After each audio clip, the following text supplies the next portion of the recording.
Hey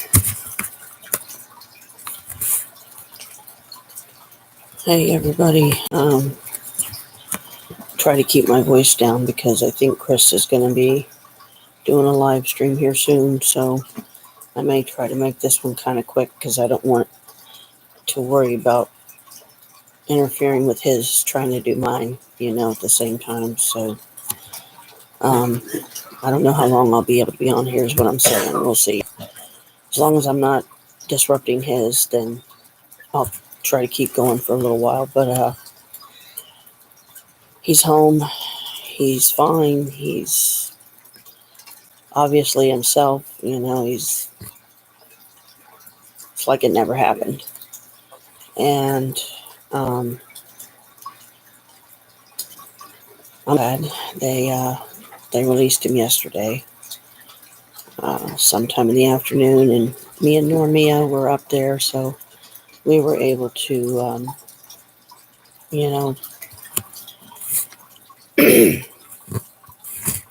get him home. We had gone up to visit, and I had a feeling, waiting like we did, like I was waiting for him to call us because I knew he was going to say, hey, are you guys coming or what? And I was waiting for that because I had a feeling that when he called, I'd be like, okay, let's get ready and go, get over there, visit, and then he would be released during the visit so we could all come home together. And it happened. So, we're glad that it did. As you can tell, my voice is still kind of rough. It was a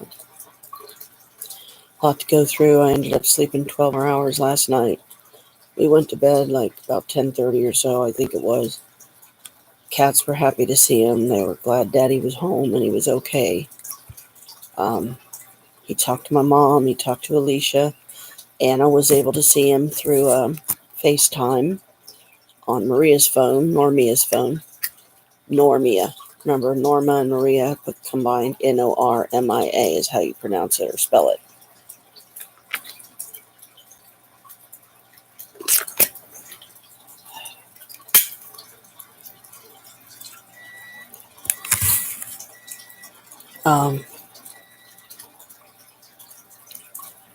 That's just smoke. That's not a manifestation, just so you guys know.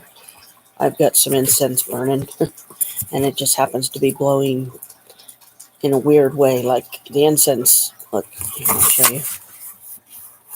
See it? Even though it's way over there, it's blowing over this way. It's weird. It's my Zadquiel or Zadikiel. I like calling him Zadikiel. It's easier for me, but Zadquiel's pretty too because it's an angel name. So that's the incense I lit in his name and honor today. I got the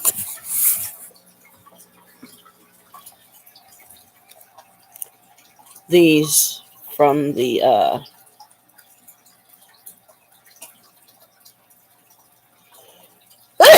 excuse me, the event in Sharonville on the 13th and the 14th.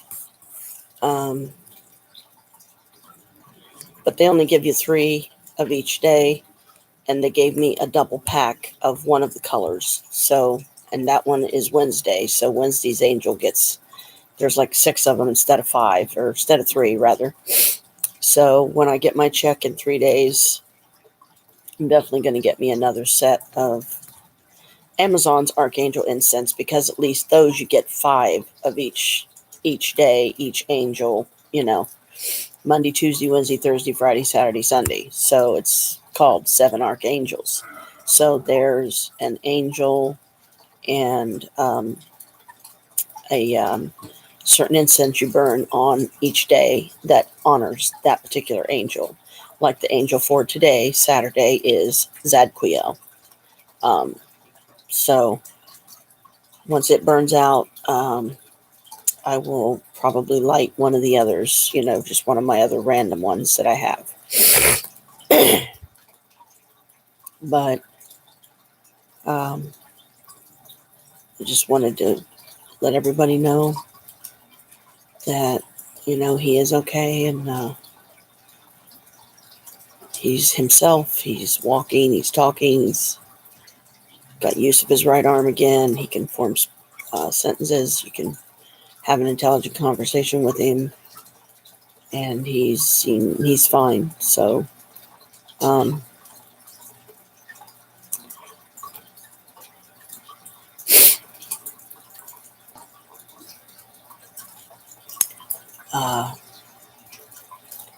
I don't know what I'm going to be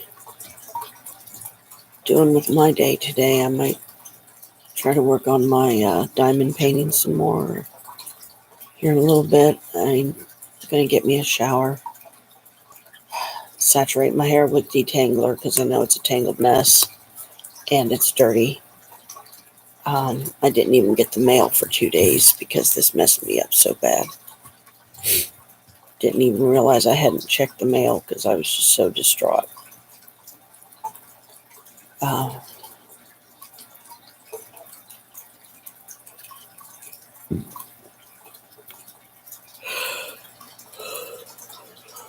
Excuse me.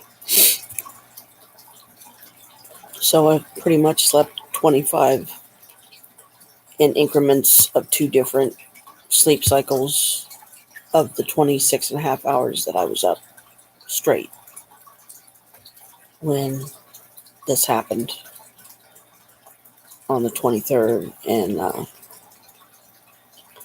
for those of you that saw the 3-hour live stream, I'm sure you could more than tell how bad this was affecting me and how hard me and Christy really were trying to find him and find where he was because we didn't know. And I wasn't ready to start calling around and asking. I was trying to go on faith that the guy who took my number that was part of the stroke mobile unit that was out in the back of our building was going to call me and let me know not only what hospital he was in, but what room he had been put in, what floor he was on. And none of that happened. So that left it up to me to start calling around, call the different hospitals, give them his name, and hope that I got lucky on one of them. And they'd tell me, yeah, we got him here. So turned out he was at the main campus, OSU, the whole damn time. And how many times did we talk to those exact people? We found out why we couldn't find him. They have this code thing they do when somebody comes in suffering from a stroke because the person may not have the ability to speak to give their name. So they will call them an emergent Alabama. And I'm like, who the hell thought of that? But okay. So they literally listed him under that name, emergent Alabama. And I'm like, what the fuck? But because he wasn't, actually he was. By the time he got to the hospital, he said he was feeling fine. So they could have let him out of the stroke unit and he could have walked back in the building. But anyway, I had to give authorization to the stroke mobile unit to give him a certain medication, that's designed to speed up. It's a super blood thinner, and the blood clot had formed in his brain. And that's what caused the stroke. And they gave a name to that particular type of stroke, but I don't remember what it is. But I'll get it and put it on here later, or maybe some of you already know. But anyway, they determined that because of his heart condition and stuff, I say conditions because he's got 2 stents in his heart. So I'm thinking of those. But because of his heart condition and the fact that heart conditions run in his family and strokes, they feel that the heart condition, somehow the blood clot had worked itself to his brain. And anyway, so the mobile unit said, you give us authorization to give him this medication, because they already did a check of everything that he was taking to make sure they wasn't going to give him something that was going to send him into some kind of overdose or, something like that, or that he was could end up possibly having a bad reaction, or make the situation worse. And because I am considered his wife, I had the authority. I have his power of attorney when stuff like this happens to make medical decisions for him when he's not capable to do so himself. So I gave them go ahead, give him the medicine. They said it usually works right away, pretty fast, and it did. And apparently it worked so well that he said before they even started heading to the hospital, he was fine. He was talking again. He was himself. I didn't know that because he was in the mobile unit. So all I know is at one point I looked outside and they said once the medicine starts working, then they'll take him to the emergency room. And I said, are you going to take him to the one on Taylor? Because that's closest to us. They said, no, it's probably going to be OSU main campus. I do remember them saying that. But come on, any of you that know about OSU, how many buildings are there? Especially medical buildings. So if you don't know the specific building or the name of it where you're going, you could be looking for hours, even if you manage to figure out, okay, OSU main campus, let's start there. But where? What building? I mean, the additional stress it would have caused all of us that would have embarked on that journey, I don't even want to think about it. But so when he was finally able to call me and I could talk to him on the phone and everything, he explained to me where he was. And then I was like, oh, I know exactly where you are. Once that was determined, then Normia was able to go up and see him yesterday. And we stayed up there for a couple hours. And sure enough, we got lucky and they released him. So he says his quit date for smoking is next week sometime. So we'll see if this was enough of a scare to finally give him the strength to quit this time.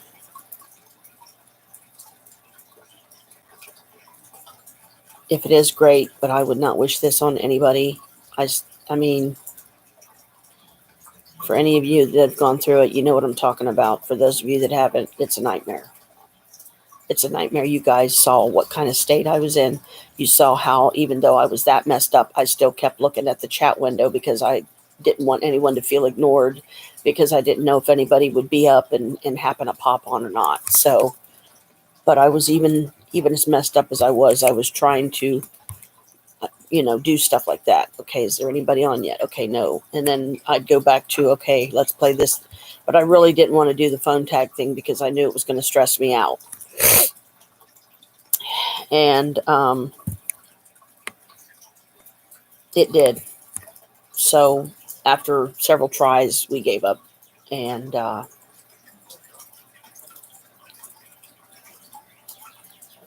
I said, it's okay. I will find him the next day. And I did. I found him the next day. He was able to call me, like I said.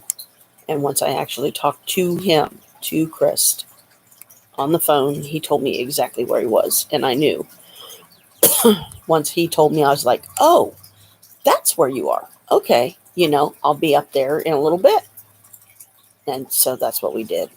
So thank you, all of you that prayed, that lit candles, that sent well-wishing to us, to him, that, please let him make it through this. Don't let Janet have to watch him die. And how many people it would have impacted if he would have gone.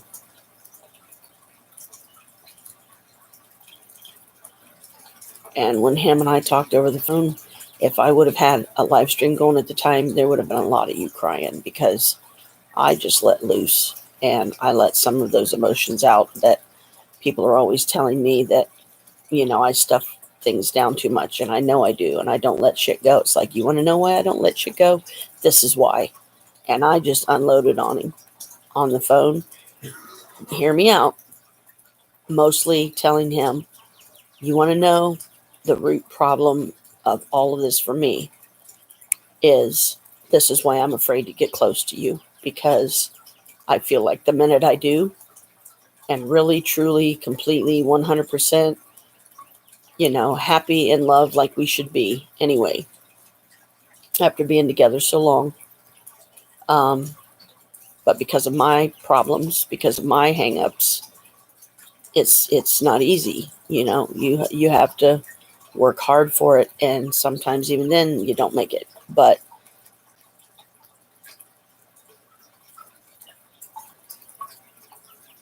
I told him, I said, don't ever do that to me again.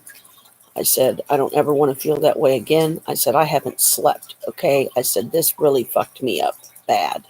And I was just bawling. I made him cry. And I said, now you know why I have a tendency to stuff this shit down, because there's so much of it and it's so intense and so extreme. I don't want to overwhelm you, even letting a little bit of it out. And that's exactly what I did. And that's just the tip of the iceberg. And I guess it's the warrior side of me. I felt like, okay, this is bad, but I need to focus on this right now. Like when the incident happened, I was a mess, but I kept my focus. I kept myself together. I kept my shit together as long as it was needed. I answered every question they asked me, cognitively, calmly as I could, even though I was crying. I was definitely being obvious that, yeah, that this scared the hell out of me. And I know it scared the hell out of him too, because Krist went through it. And, seeing him go through it was equally scary. And, it was, like I said, it was a nightmare. So, um,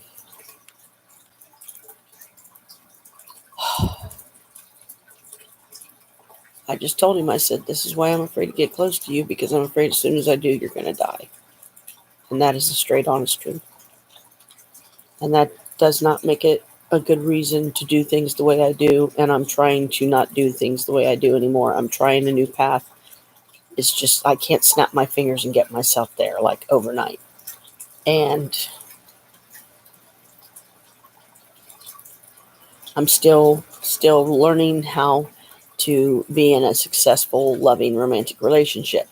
But due to the fact that Krist is an adult male that has autism on top of everything else, that he's, he's got health issues and stuff like that, and he's got autism too, but he's one of the high functioning ones. You can have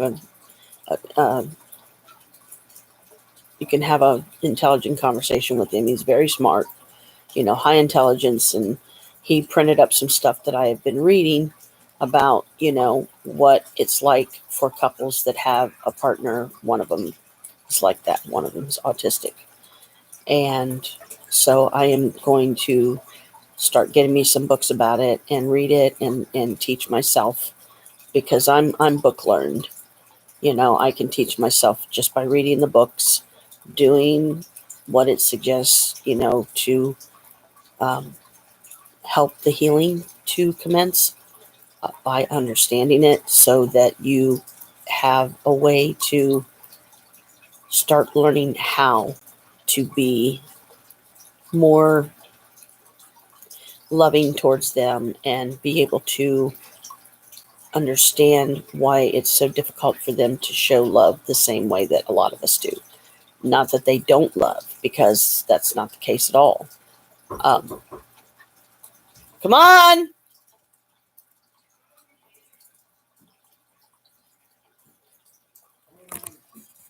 Hang on, he's coming. Just watch Bella. He might try to jump out the window again.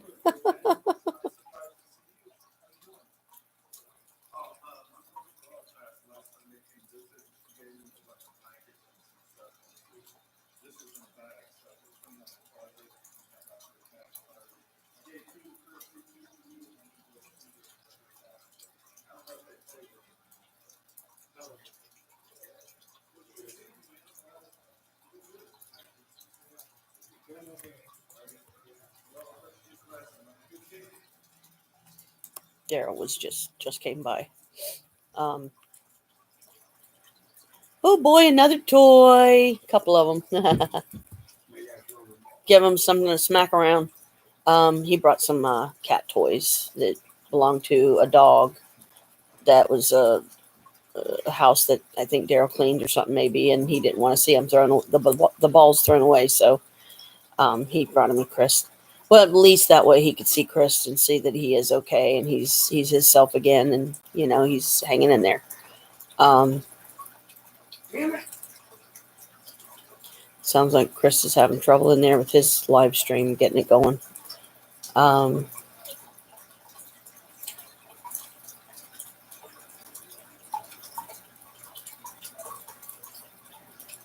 Oh, right. Where are they? Probably slid way down. Nope, here they are. Okay.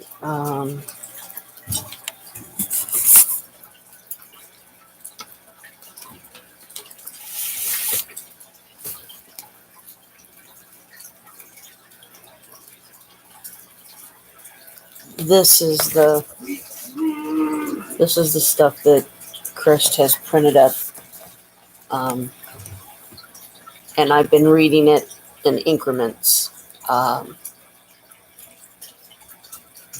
But then I take a break because I want to truly give my brain a chance to absorb what it's read and understand it, that, oh, okay, so that's why this bothers him this way, and why this is difficult for him. And, like, instead of a lot of verbal messages, try writing them down, leaving notes and, stuff like that, because that's easier for them because they can read it and then they can comprehend it better because it's a visual instead of an audio, Find professional support for ASD and any secondary mental health needs. And this is number 5. So, but I read like a page of it, and then I stop and give myself a chance to retain it. It may be important and necessary to find professional support for the communication and sensory issues you encounter as a couple. It might also be helpful to address executive function issues with a professional. As mentioned before, executive function skills can be very weak for someone on the autism spectrum.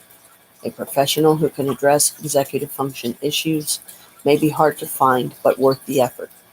The book by Dawson and Guare, Guare, if I'm saying that right, 2016, listed under resources at the end of this article, may also be helpful in understanding and addressing executive function deficits.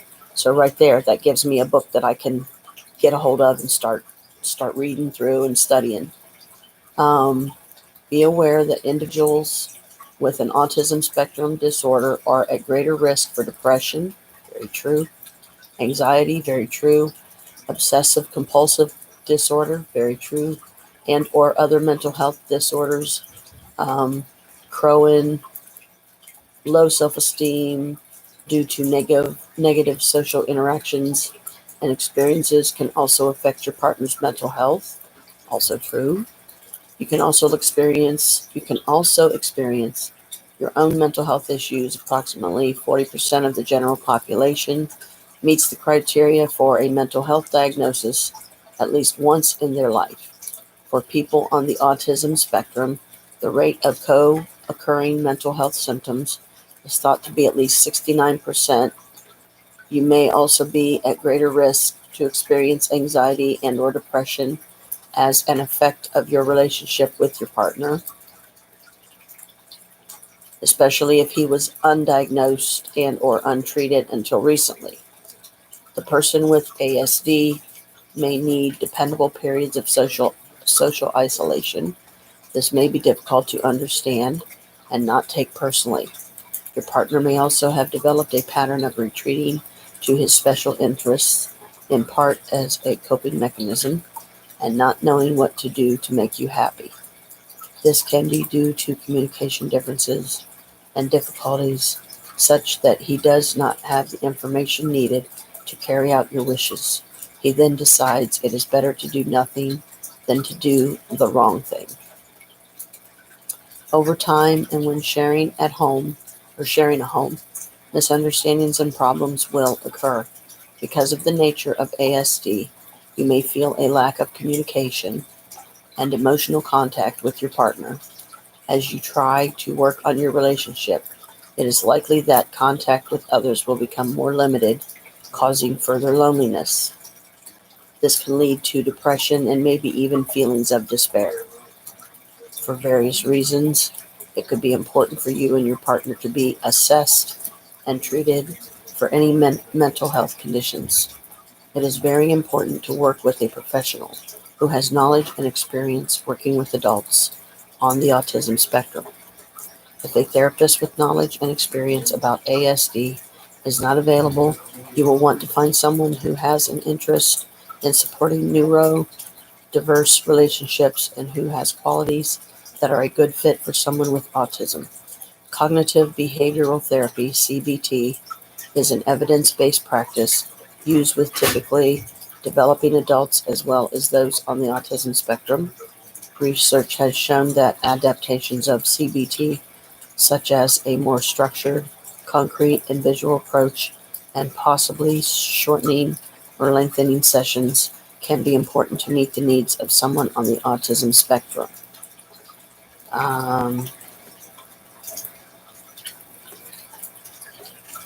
And it's got a website here to help find, look for a therapist. You're most likely reading this article because you're frustrated, unhappy, and or confused about the behavior of your partner on the autism spectrum. It may be a new diagnosis for your partner. No, it's not new. Seeking information and support, it may be very hard at this time to think of things your partner does well and appreciate his gifts. There were gifts you saw that led you to make a lifelong commitment to your partner. Remind yourself to remember, observe, and acknowledge your strengths and the strengths of your partner's strengths at every opportunity. And he put his headphones on, so I won't read any more of that because I don't want to irritate him. But he has his headphones on. But if he's doing a live stream, I don't want to interfere with that. So I'm trying to keep my voice kind of low, so hopefully it won't pick me up.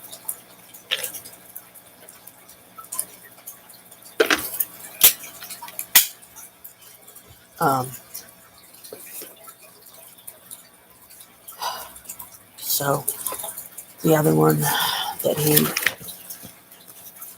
printed out for me is what are the signs of autism in adult men? And I only got, let's see.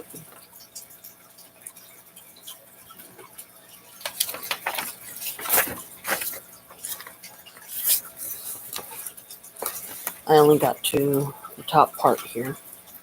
I didn't do any of these, but I can at least read off the headings. I won't read the other stuff right now because, again, I'm trying to let myself incrementally absorb what I just read on the last pages of this one, and that's about, being in a romantic relationship with somebody that has ASD. Differences in non-speaking communication. Yep. Differences in social emotional exchanges. Yep. Differences in understanding relationships. Yep. Restricted and repetitive interests or behaviors. Yep. Repetitive movements. Yes. Sensory differences. Yes. Inflexibility and resistance to change. Yes. Just every one of those.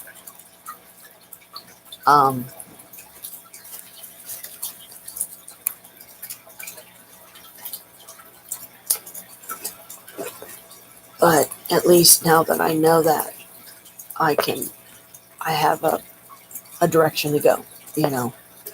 I have a focal point to set my mind on, getting some books on it, being in a relationship with somebody that has ASD, and how you can both learn to communicate and understand, each other's needs and everything and wants and all that, how to communicate and feel understood and acknowledged and recognized and all that, accepted.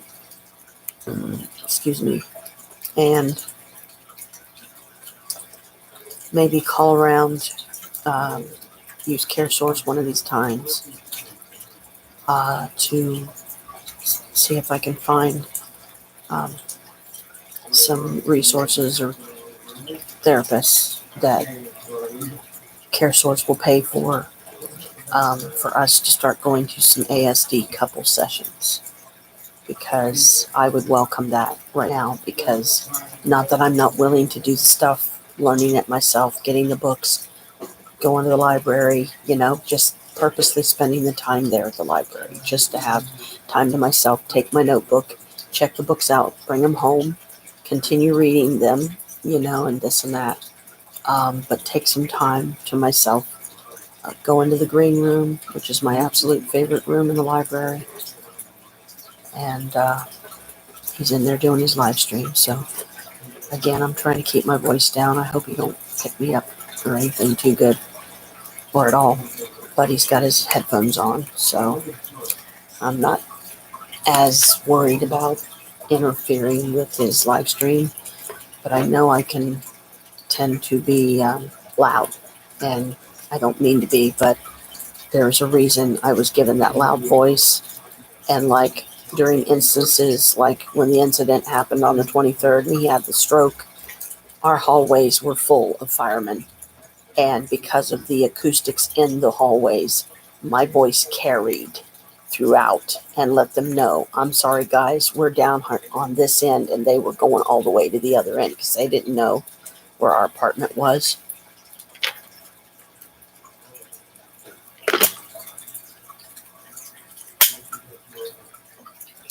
I couldn't even tell how many there were. It's a blur, to me now. But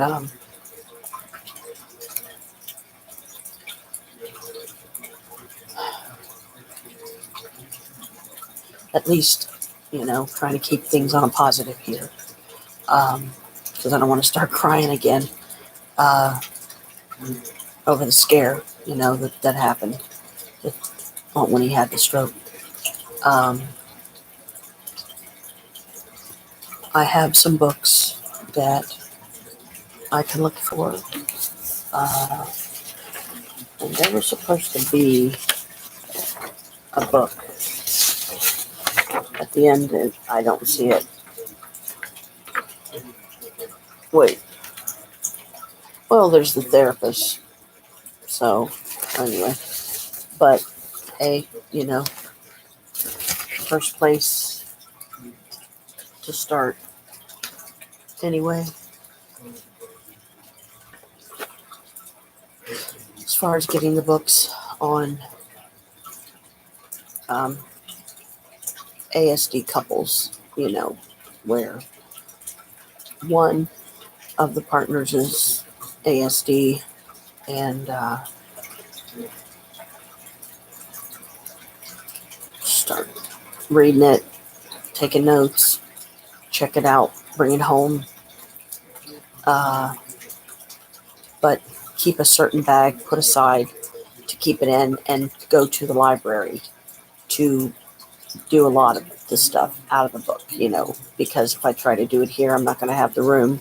I'm going to have cats bugging me, wanting my attention, wanting in my lap, and stuff like that. So I'll bring the book home and continue reading it. But as far as taking notes, that's just going to be a little bit harder unless I get out my digital recorder and just start using that. Because at least I can listen back through and go, okay, and then write it down if I still feel the need. And once I get some of the books read and get a little bit of a better understanding under my belt, so to speak, then I'll start looking at therapists and finding one that CareSource can refer us to, that will take our CareSource, so that will pay for the sessions, and we can start going to some of these sessions together and, develop the skills to be able to have a more loving understanding, trusting, fulfilling relationship, you know, because I'm on the same page and I know what to do and not to do. And then because I've learned these skills now, I can tell others, don't say this, don't do that, try it this way, because if you do it that way, it gets him upset.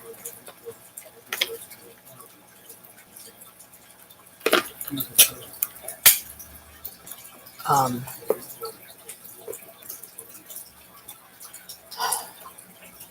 oh yeah, I keep forgetting. See, I'm still scatterbrained a little bit, understandably.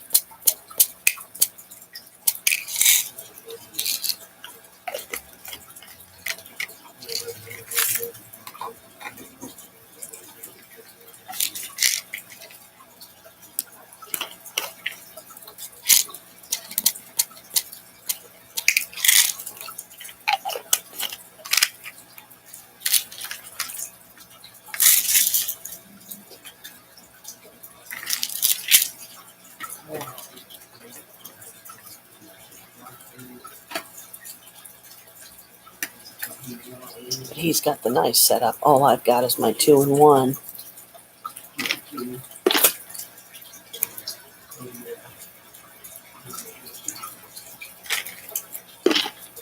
My last pop. But Krist said he'll be going out to the store sometime today and he'll get us both some more, I'm sure. Um,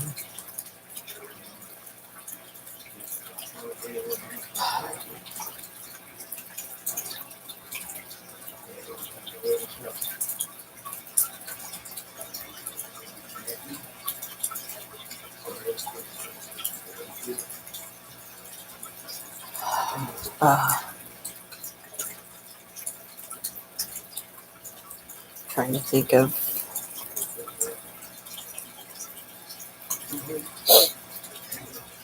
do I want to read the cards? Do I want to do some of the usuals, the daily affirmation, and see, trying to get back to my routine stuff too.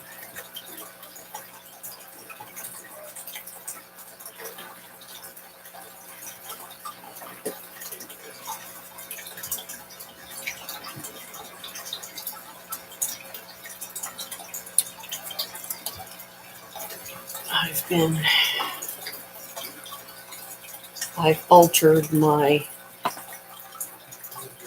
dietary plan that the Dr.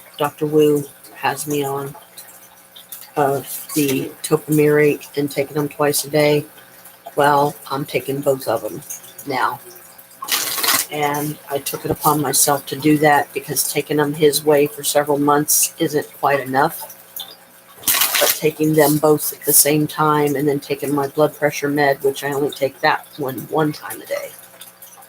I take all 3 of my pills at once, and I like that effect better because it's releasing a lot more fat out of my body and stuff. And it's just 50 milligrams. So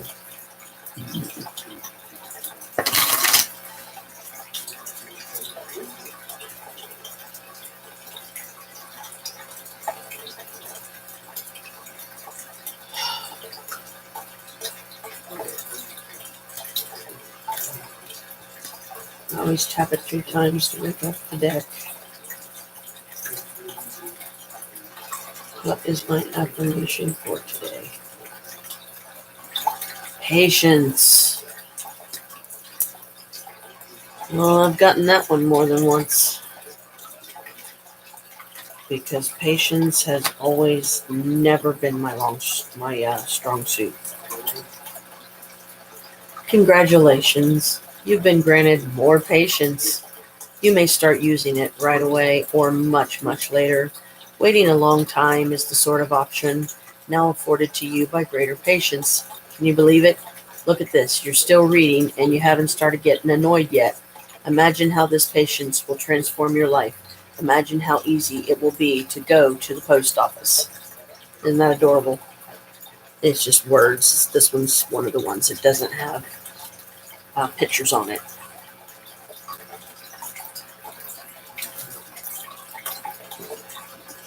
As if I haven't had patience crammed down my throat all my life. But here's some more.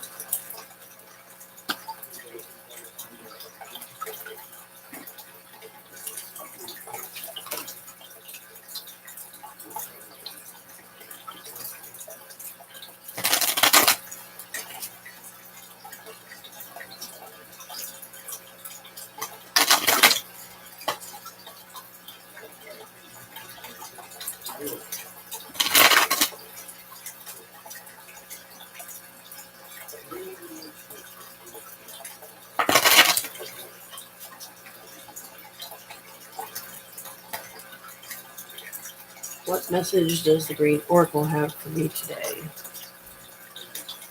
Mother Earth.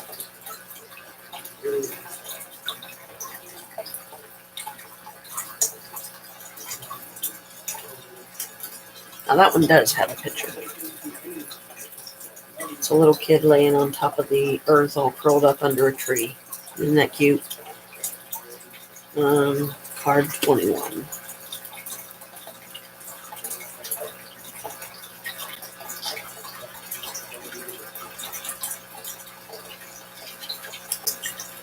Gaia, the green earth seen from space with a little girl, a giant little girl sleeping under the shadow of a single tree. Our home, a little green and blue planet, a safe place, our mother.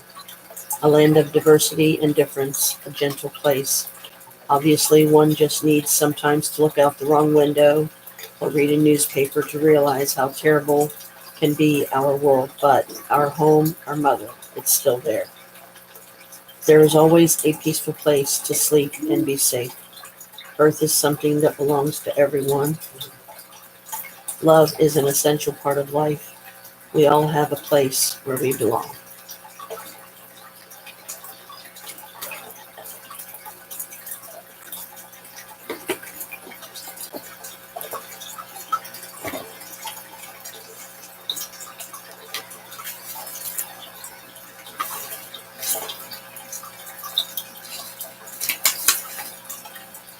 April 27th, spell of the day. New Love Tarot spell. So for any of you out there that are looking for new love, here you go. I warn you, use it wisely, be careful what you wish for, and be very specific and detailed, because you could end up opening a can of worms you wish you hadn't. I'm in that very situation right now.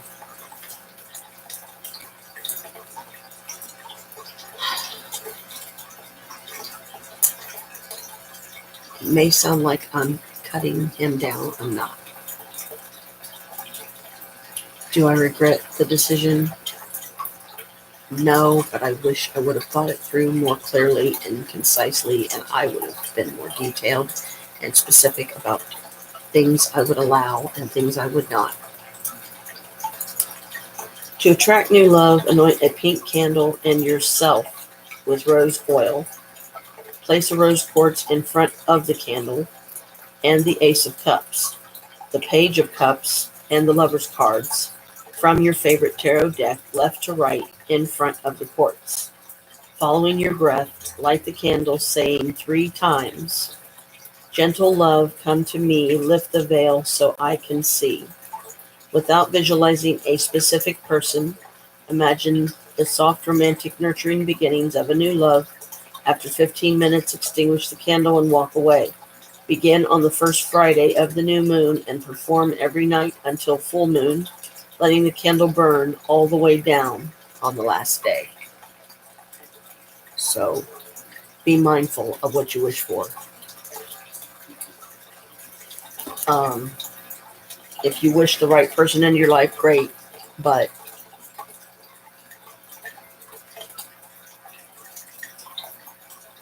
be well prepared.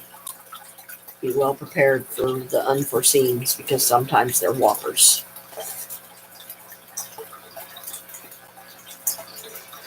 Goddess of the day, Landsgemenden, Switzerland. Mati Sira Zemilia. Community, divination, promises, justice, morality, oil, and soil. Mati Sira Zemalia. This goddess's name means moist mother, alluding to her fertile aspects.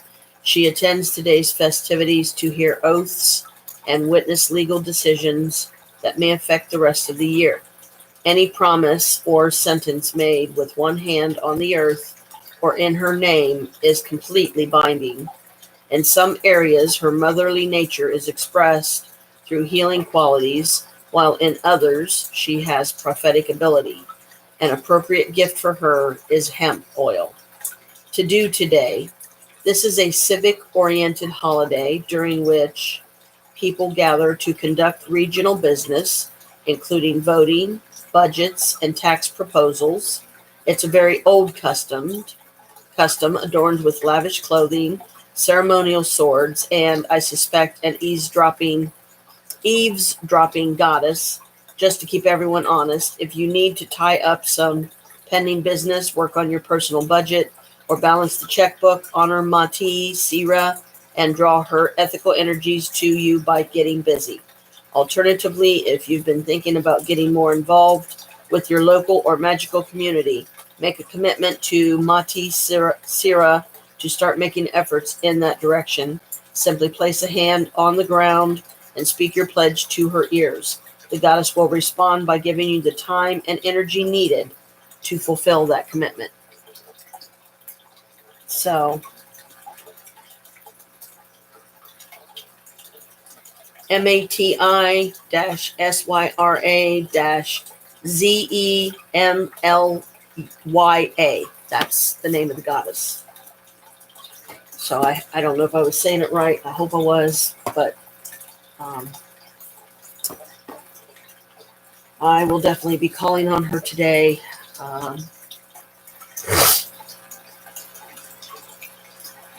And invite her to come and be here now, even though I'm not outside touching the earth, to help me, get together my own budget of, how much fun money so I can spend it however I want, how much is needed for necessities, rent, cash items, gas for the car when we need it, and stuff like that. Excuse me. And I already told Normia that I'm probably not going to get the $75 witch boxes this time. I'll wait until next month to do that, because this month I've already got some stuff lined up that I'm going to get, and I can't get that and the witch boxes, because the witch boxes, the two of them together is going to be $150, and that's before shipping and handling and stuff, because they're $75 boxes. So 75 times 2, 150. So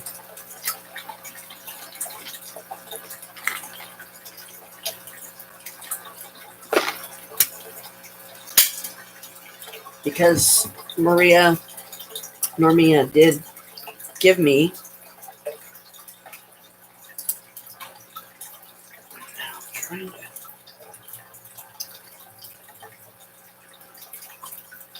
messing with my ring here.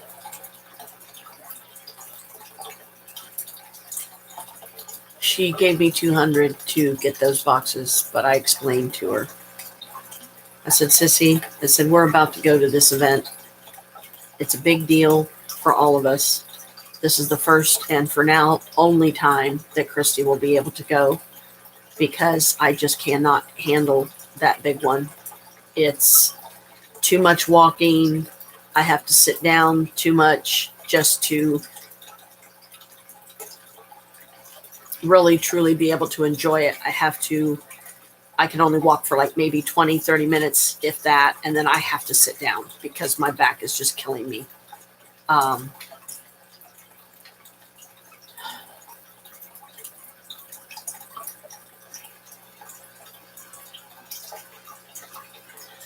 But I let them know. I said, for now, I said it's just going to be far easier gas wise and everything like that.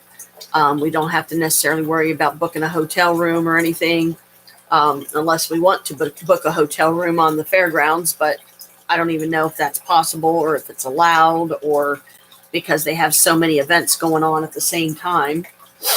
When the next MIBS, Mind, Body, Spirit, so I call it MIBS, MBS for short, comes to town to the fairgrounds is going to be September 7th and 8th, I believe. I'll have to check and clarify that, or you can look it up yourself. And then the next one after that is going to be November 2nd and 3rd, and it's also going to be at the fairgrounds, but that's going to be the coldest part of the year, and I really don't like to go during the coldest time of year, but if the girls really want to, I'll tough it out. I'll just make sure I dress plenty warm, make sure I have my, winter boots on and multi-layers and everything, so I'm not like getting chilled or getting sick or anything like that.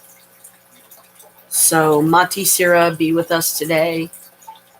Bless us and help us in every way. I know I'm not outside and I can't make this pledge touching the earth. But I still welcome you anyway.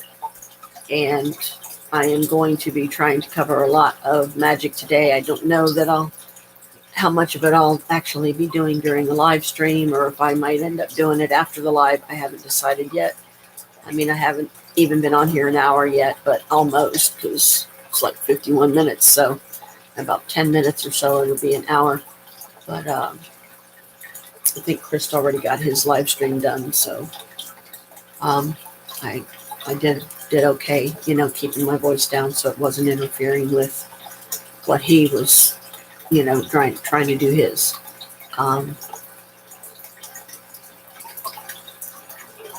But I just told the girls, I said,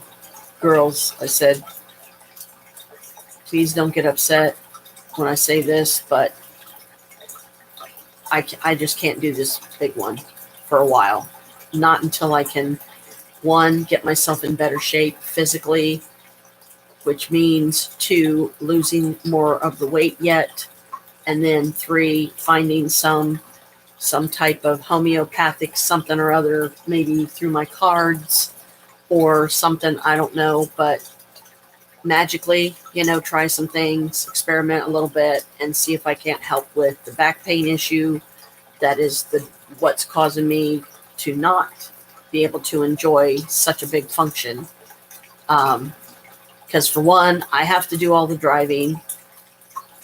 2, the driving that just consists of driving to and from the event, and we have to jump on the freeway to do that, but it takes us right there. So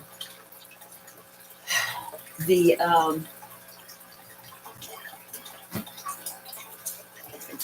hotel room was decent. It wasn't a bad little room, and we had 2 double beds in there, so Normia could sleep in her own bed. I could sleep in my own bed. I had a hell of a time sleeping in that bed. It was too firm, and it was just uncomfortable to me. But I tried, so I got really, really shitty sleep, like both nights. Was hoping they would have like a swimming pool, an indoor swimming pool, and like a hot tub area, and apparently they had none of that. So I was like, well, so much for that idea. But Normia and Christy said they did find that the place has a lounge, like a little bar area that you could go, and drink and stuff. But we never went to that because that's one thing I won't do is I might have 1, maybe 2 drinks, alcoholic, but I won't do much more than that because as soon as it starts hurting my kidneys, I'm ready to stop.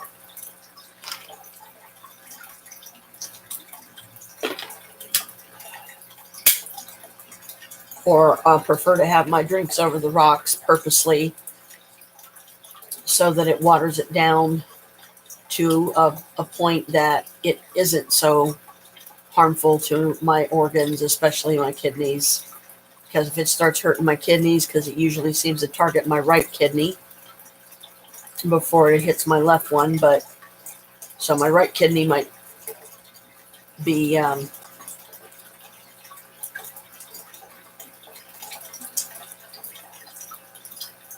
not so good a shape. Hopefully it's nothing fatal or not fatal or dangerous levels, but because of how much it does end up hurting my kidney, my right kidney, in just a short span of time from drinking, just like any kind of a regular alcoholic drink, I don't want to drink. If I'm going to enjoy myself, I would rather do it the way I have done since I was 14. And that's this.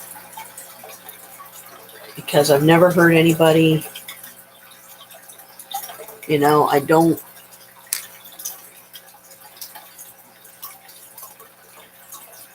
if I don't have the money to buy it, or I don't feel that because it's not enough of a necessity that I'm willing to shell out $40 every month, just to get some more. This is all I have left. And as you can see, there's 2 pre-rolls in there of the last batch that I bought. And this little jar was $40. And like the one above that was $70. And it's like, I'm sorry, but I'm not paying $70 for this stuff. Sorry. No.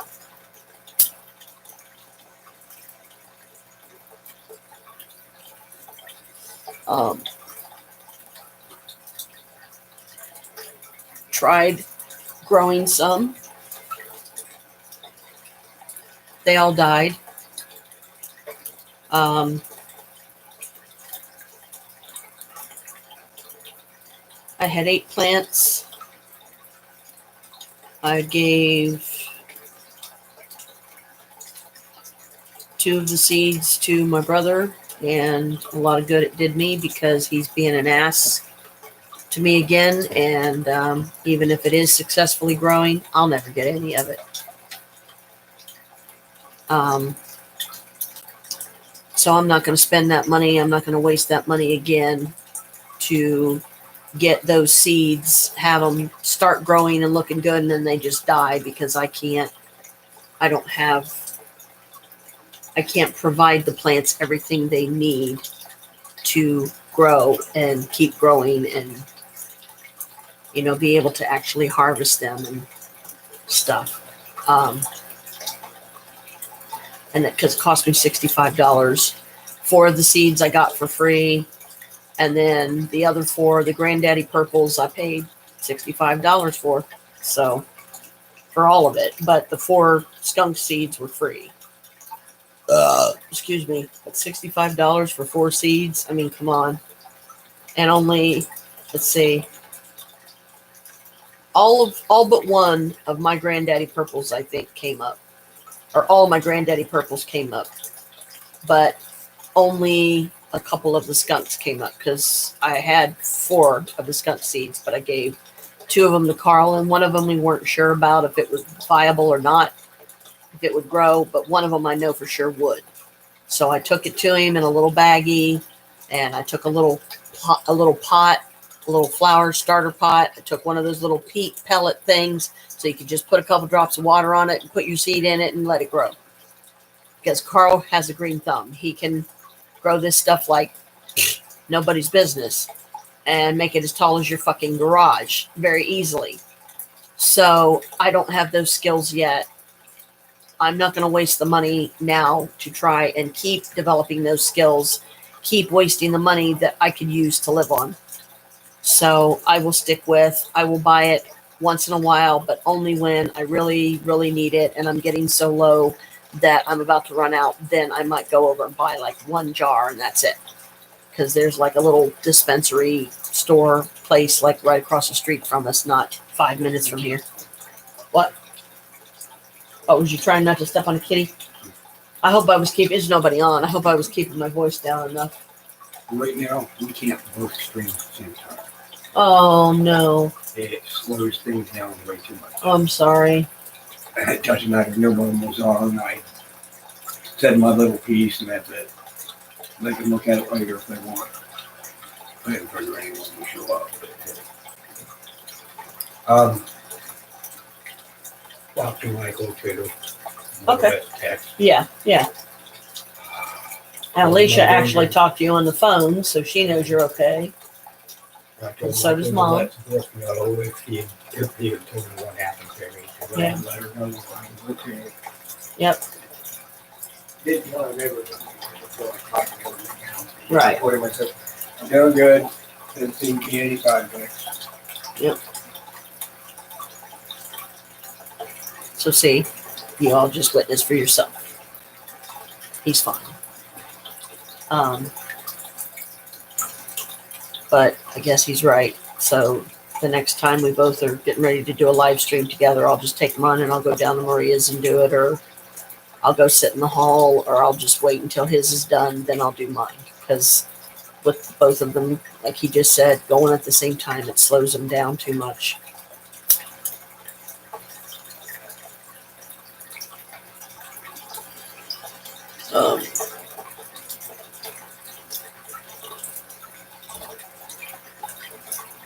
Well,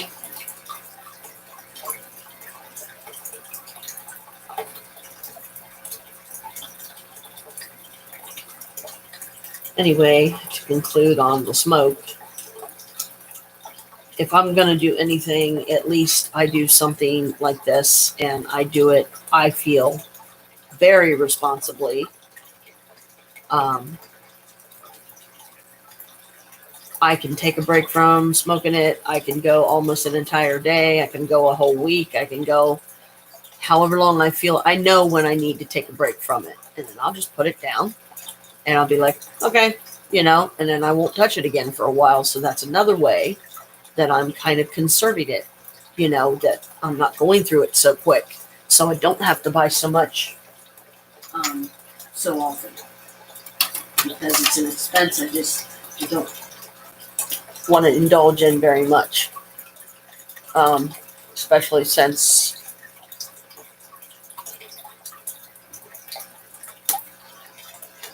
things flopped with the growing them this time, because the whole idea behind growing my own and harvesting them successfully and getting some seeds from them would be that I wouldn't have to buy any more. And then I would never run out again, because I could just keep doing more batches as I felt I needed them. Because then I would learn their complete cycle from beginning to end, how long the gestation period is, how long to flower, how long to, okay, time to clip the buds. Okay, now we got it, they're nice and dry, or dry them out or whatever, and they're ready to smoke.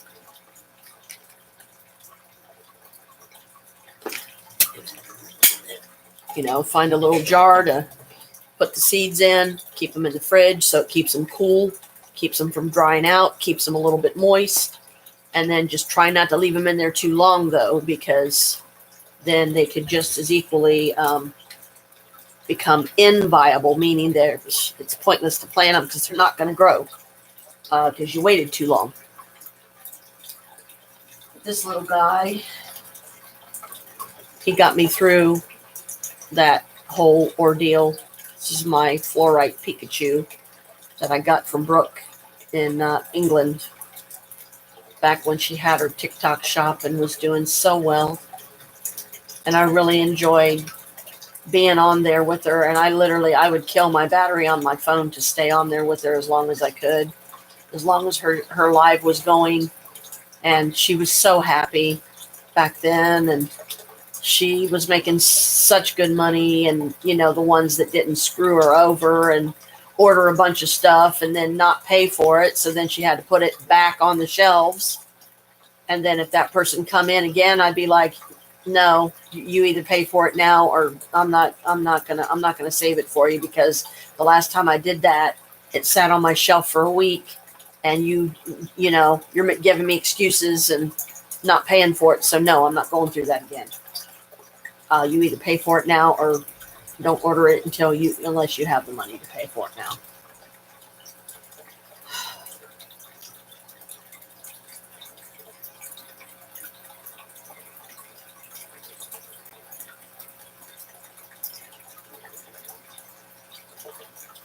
I held this a lot when my emotions were tumbling out of me, and I just wanted to get that phone call. One, finding where he was, which I did, and two, hearing, okay, I've been released, let's go home. So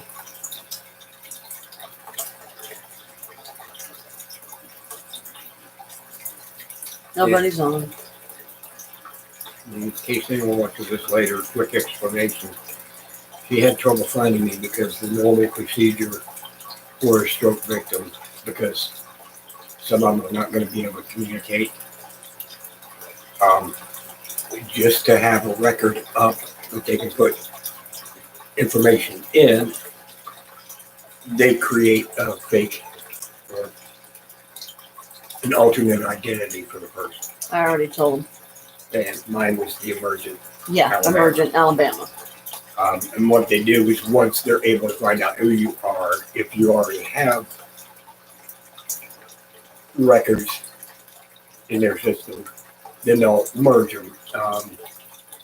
Downside is it can take a couple of months for them to actually get it done. Yeah. I was in 2.5 days. Yeah. And at the end of that 2.5 days, they had my information marked as needing to be merged, but it still hadn't been done. It may not be done for quite a while. Yeah. So that's an explanation of why she was having so much trouble finding out where I was. Right. But, but like I also said and explained, once I was finally able to talk to you on the phone and you told me where you were, I knew exactly where you were. And I'm like, okay, I'm okay now. Let's go. Let's set up a day and go. And that's exactly what me and Normia did. We went the next day and there he was, plain as day. And I already apologized to her for scaring the hell out of her. Yeah, because, I know I wasn't the only one scared. There was a lot of us that were, including him, because he was going through it, and he couldn't communicate. And so I was going through it for both of us and everybody else, too, and it ripped me a new one. But the worst part was I was totally aware. Yeah. Yeah. I knew what I was doing. I knew there was a problem. Yep. Didn't at first know it was a stroke. Just thinking there's definitely something wrong. Yeah. Luckily, my communication, I was halfway able to talk. That's fine, dear. They can see me.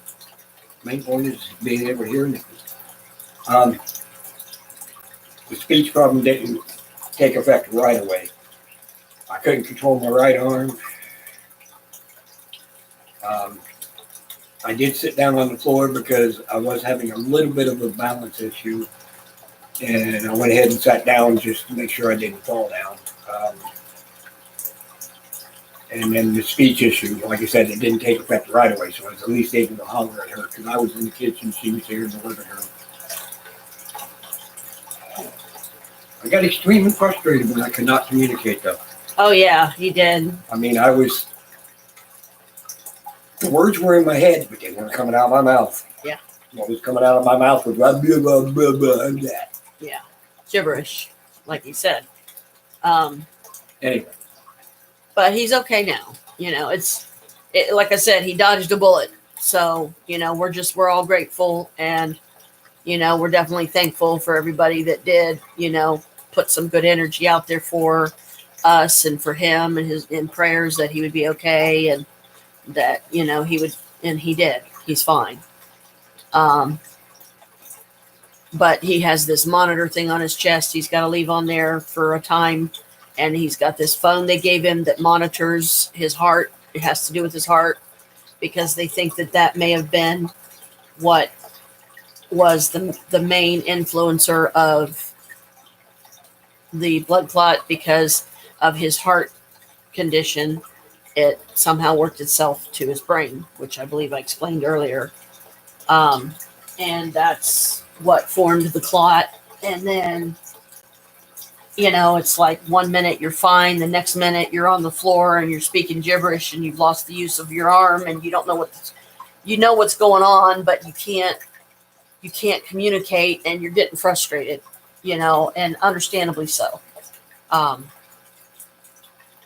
and it's times like that, as scary as it is when it's going on, that's when I am the most alert and aware, and it may take my brain a minute or two, or it seemed like I waited too long, but everybody said, no, Janet, you did fine. You did just fine. You got him help in time. You called right away. Once you realized what he was trying to say, and it really, really hit me what was happening. I guess it was kind of like it was a shock. It was a no, this is not happening. Maybe it's not this, because you don't want it to be that. You never want it to be that. So I was hoping that it would just pass, you know, and it wasn't going anywhere. And then finally, when I got him in here, it kept happening. It kept going on. And finally, when I got him to come in here and sit down on the couch in his spot, I said, you want me to call 911? And he went like this, really shook his head. Really, I said, okay, calm down, because, you know, I will call them right now. And I got on the phone immediately and called them. And they got the people here. They got the firemen here. They got the stroke unit here. And it was like boom, boom, boom, and it was done. So, you know, it worked out, and I was on my game, because times like that, it's kind of like, oh shit, what is the name of those movies?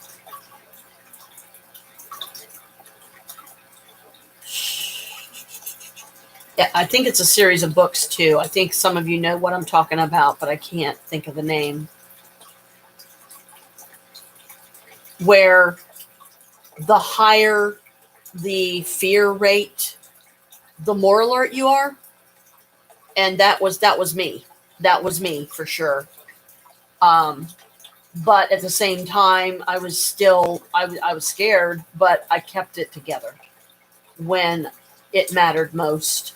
And as long as I needed to keep it together while the med people were here, the firemen and the MTs and medical team and this all those. So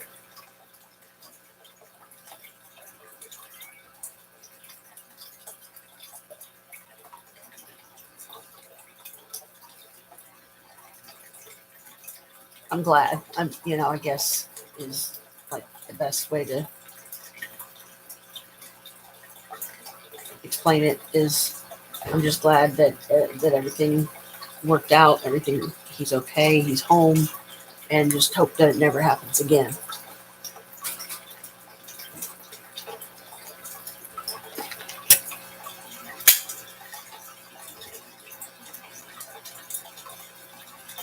And this is also why I'm not so sure it's such a good idea to be moving 4 hours away in West Virginia. And what if they don't get to him in time and something like this happens again or whatever, and then he's dead before they get there? How am I going to deal with that one?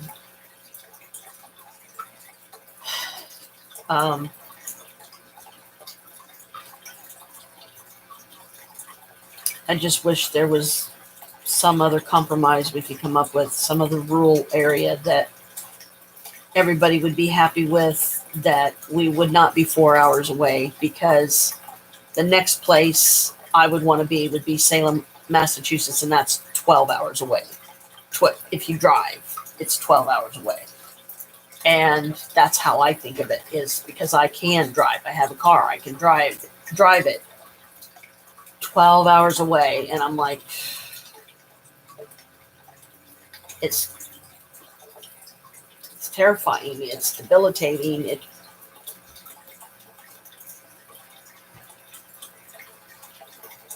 It's hard to explain unless you're in it, unless you're experiencing it, that it feels like time literally just stops, and you're in some kind of animated stasis or something, and you're in this bubble and you're watching this person in front of you go through this. And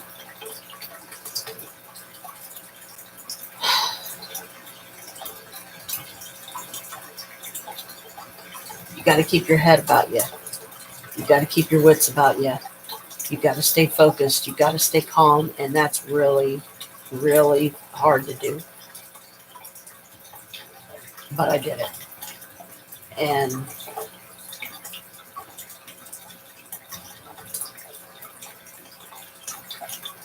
doesn't mean that I want to go through it again, because I don't. With anybody, going through it with one person's quite enough. Going through it with somebody else doesn't mean I'm going to handle it any better.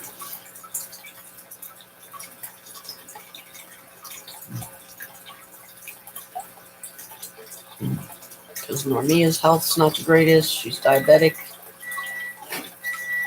I'm borderline diabetic myself. But I took it upon myself to change my own to a pyramid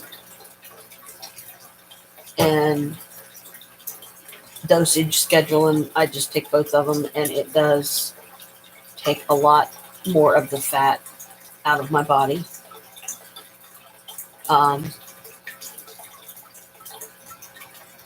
Which I'm glad.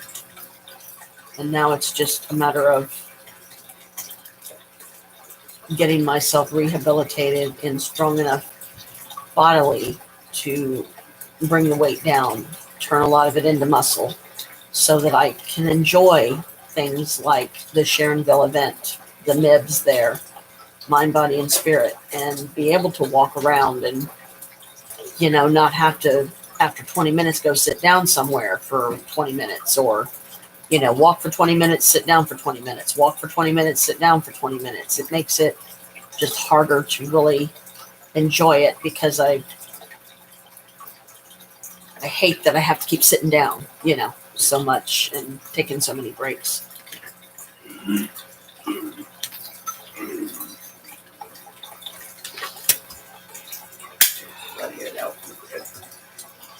Oh, he'll love that, because he's been definitely crying for that. Oh, a lot. Especially when you were not here. Seemed like he was crying even worse for it. Because I honestly think he wanted outside, because he was going to go try to find Daddy, damn it. And if Daddy wasn't outside, he would have kept going. I mean, I would, I'd be fucking terrified. And he would literally have tried to find you, and, and then we'd never see him again. Daddy taking you outside, Bella? Outside? Hang on. Give Daddy a minute. You got to get some stuff, he said. He's taking Bella outside. So that'll make Bella happy. And,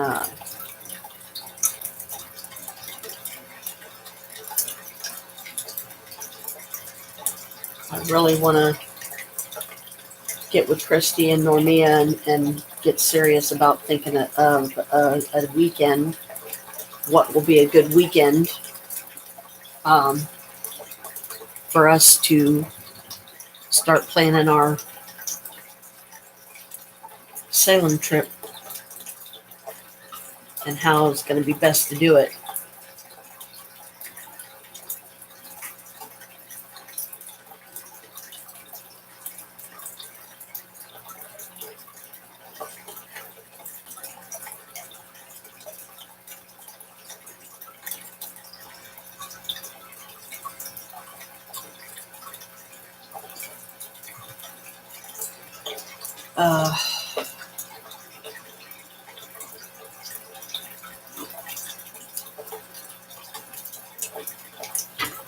I did hug Chris yesterday, and I said, I'm glad you're okay. And I started crying again.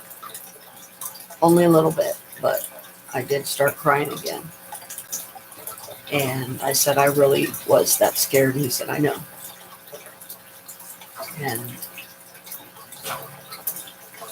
And I also know that he was too, you know.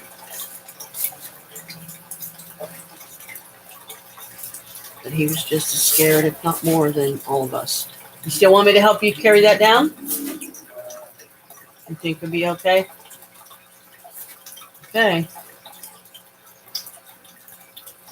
He said something yesterday about possibly needing help taking the trash down, and I told him, I said, if you do, I said, I'll help you. Just let me know. That's why I asked him just now, because I saw that he took one of the bags out. Now he's taking the other one out, and then he puts 2 fresh ones in, ties off the ones that are going out, and you heard me. I just asked him, do you still need my help, or do you think you got it? He said, I think I got it. I said, okay.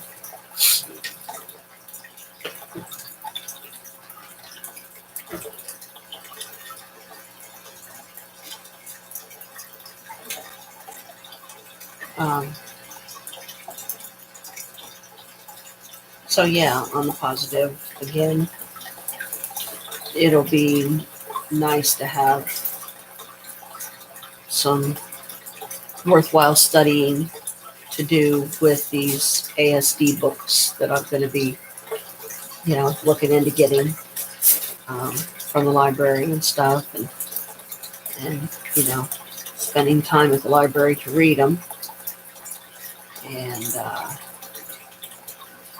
check it out, bring it home, read some of it here, try to take some notes if I can, put up my little table, which would barely have enough room to put a book on, let alone a notebook to take notes, not to mention my cat wanting on my lap at the worst possible time. I could literally sit here all day and she won't get on my lap. The minute I'm doing something important, here she is. And it's like, I'm surprised she's not bugging me because I'm doing a live stream, But once I start reading those books, I will definitely start sharing some of what I've learned on here on a future live stream. And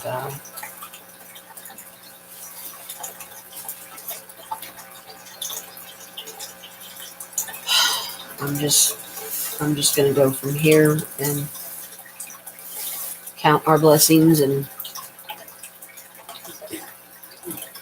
get on with our day, I guess, That's Carmela. If you're wondering, that's Carmela.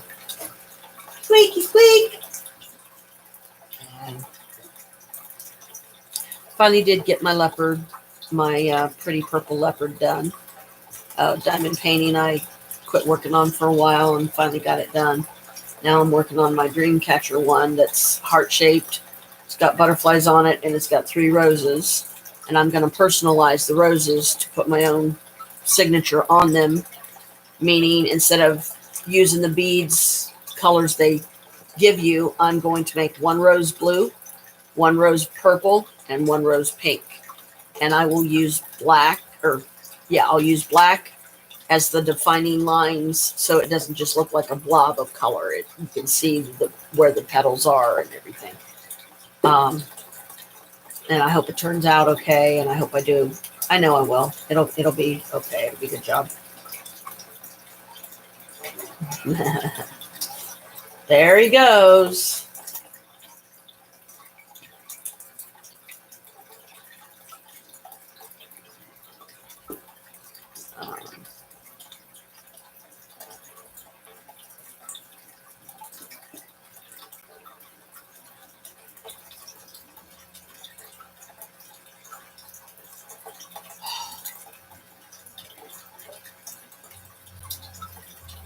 He said he's going outside with Bella. So he's not going to the store yet. I think he said something about sometime today he wanted to go to the store to get some stuff. More pop for one thing, because I'm completely out now.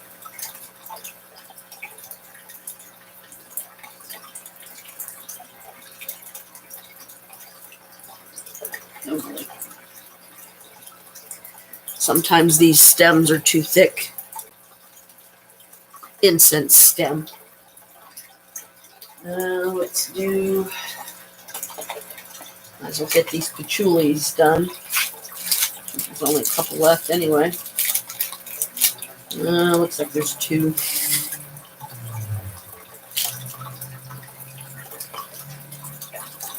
Using the patchouli as a money draw because now I'm literally down to $1 and some pennies.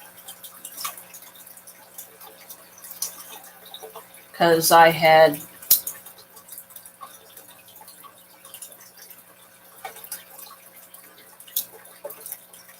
saved back some money because I knew we were going to need it, and it turned out we did.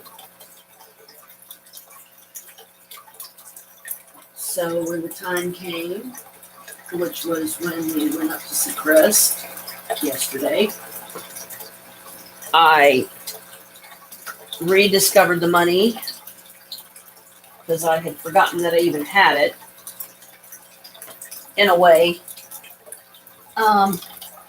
I knew it was there, but I fought the temptation of going out and spending it on some other stuff, which if I would have done that now, I wouldn't have had it for what was more important. Forget something?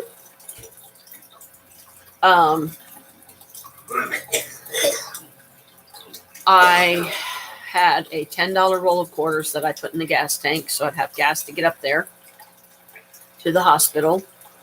I used 10 of the 12 $1 bills I had, which was all the paper money I had that was left over from the 200 from the event in Sharonville on the 13th and 14th. I used that $10 to get me and Chris something from McDonald's so I could take him up something decent to eat and a Coke because I knew he was probably needing one, and I was right. And I was able to, with the change in my little change purse and everything, the only thing I didn't put on was the pennies.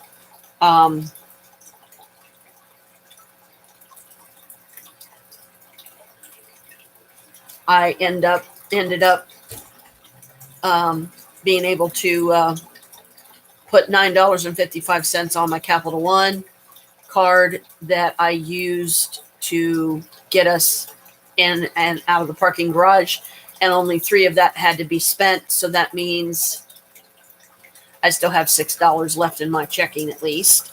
So I always feel better when I have a little bit in my checking, a little bit in my savings. And I think I've got about that same amount in my savings. So I've got about 6 something in my checking now, $6 and something, and $6 and something in my savings. And I'll get my check in 3 days.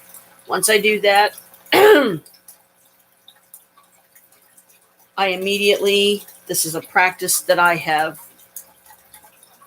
ensued upon and decide that it's a good idea because it's kind of like a lot of it becomes like a backup of sorts, an emergency. And if I can at all leave it alone and budget myself around that money so that we have it if an emergency arises and we need it, I will immediately put $150 from my checking into my savings because it's definitely a sense of security and comfort knowing that that money's there for whatever we might need it for, even if it's just helping towards something, you know. But originally, the reason why I was putting back the $150, it was to pay on my credit cards, which in my demise, not demise, but in my trauma, I talked to Credit One because the only reason why I answered the phone was because I thought it was possibly either Krist or it was the guy that promised me he would call me and let me know where Krist was and never did.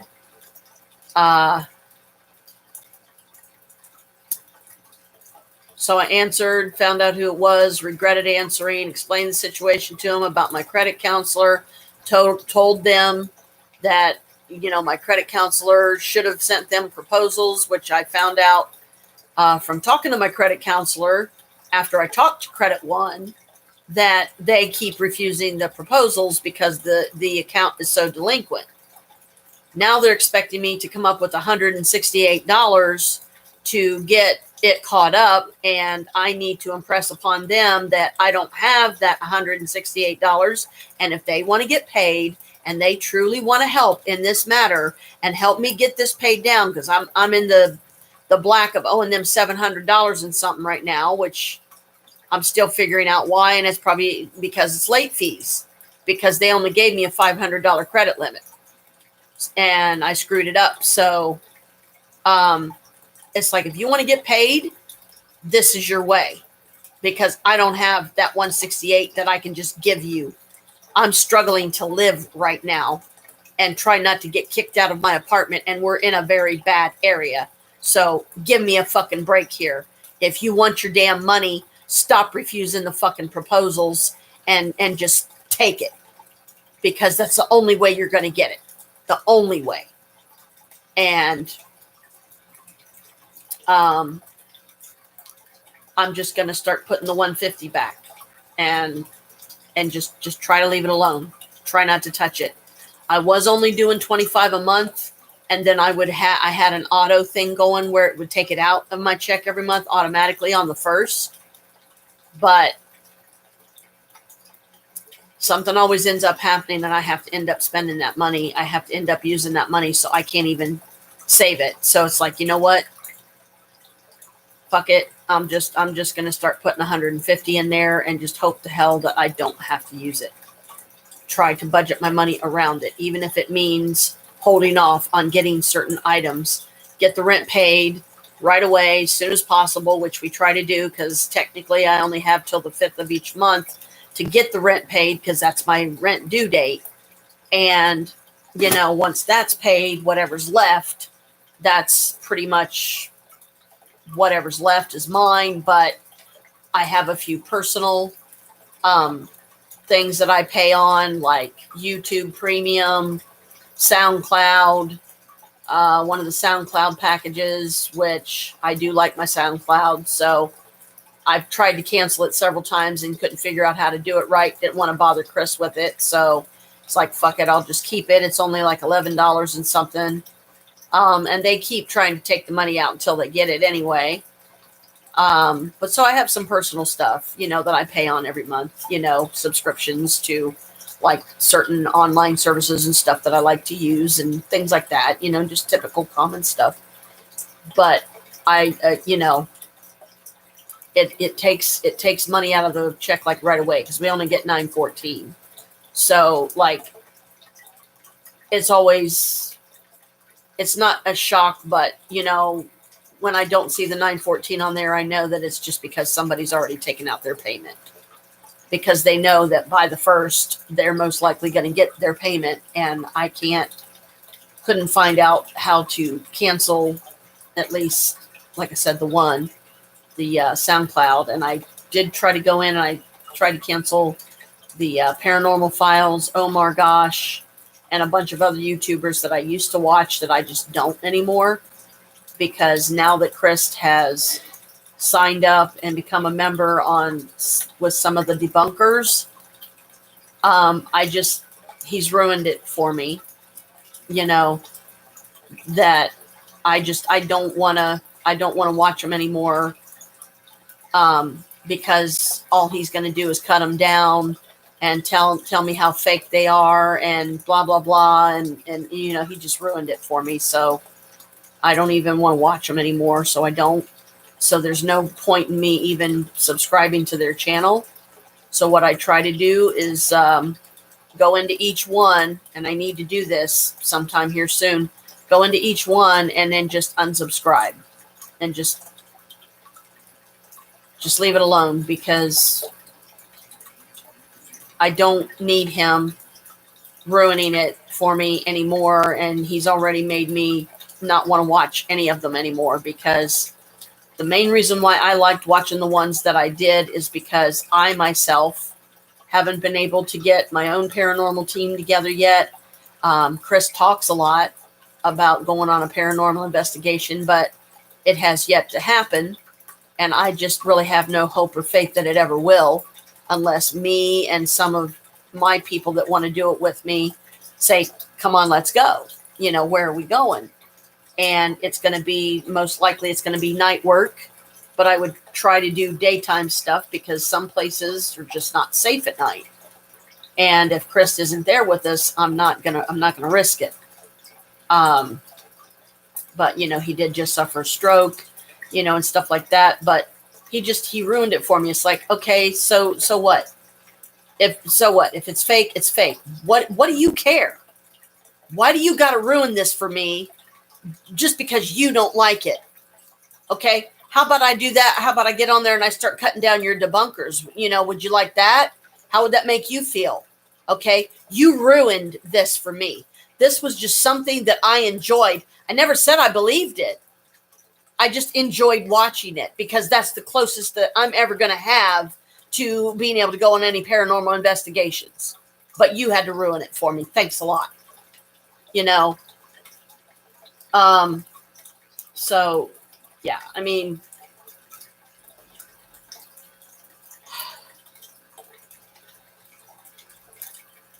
I just wish that he can just let me enjoy the things that I like to enjoy and stop cutting some of them down because he don't like them. Or saying that something's a bunch of hooey when it's something that I very much like and believe in. But he's saying it's a bunch of bullshit. It's like, can you not do that? I don't do it to you. Can you please not do it to me? If we're going to be fair about this, let's be fair about it.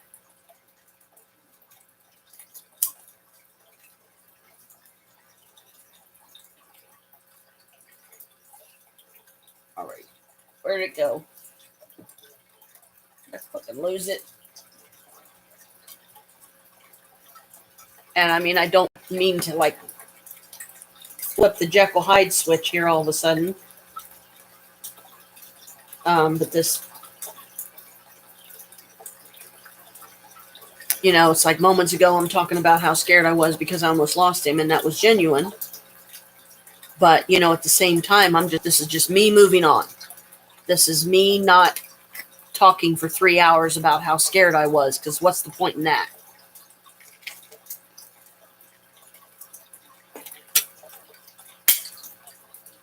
This is me letting it go, which I'm really sick and tired of hearing from him and everybody else that tells me that I don't let shit go. You think I don't know that? Do you really need to keep fucking reminding me? Which all that's doing is just pissing me off towards you and making me just want to be a bitch towards you. And I would really rather not do that because you just had a fucking stroke. Okay, do you really want to see the bitch in me right now? Because I really don't want to be the bitch. But you're pushing me. Okay? Don't say that shit around me anymore. Her biggest problem is she don't let shit go. Okay? Well, your biggest problem is you seem to say, you say that you love me, but you seem to enjoy pissing me off. And I'm sorry, but that's not love in my book. So stop doing it.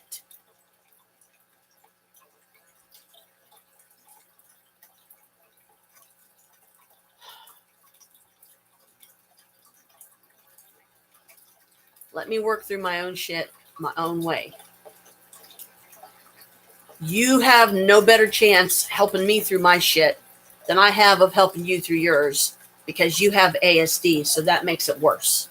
That makes it harder for me because I'm just beginning to learn about the fact that my partner of 16 years has ASD and has had it this whole time, and this is my can of worms that I opened that I wish I didn't have to deal with. I wish that he wasn't this way, but he is. And so I have to get on board and I have to learn how to be in a relationship with him, and at least I can make some sense of why things have been so difficult for us. So I try to look at the pluses here. Why things have been so difficult in the bedroom, why things have been so difficult for me and for both of us, maybe why we feel like I'm the only one, why I feel like I'm the only one in the relationship and he feels like he's the only one in the relationship. You know what I mean? That's not good. Okay. That means that a communication needs to be developed between us, or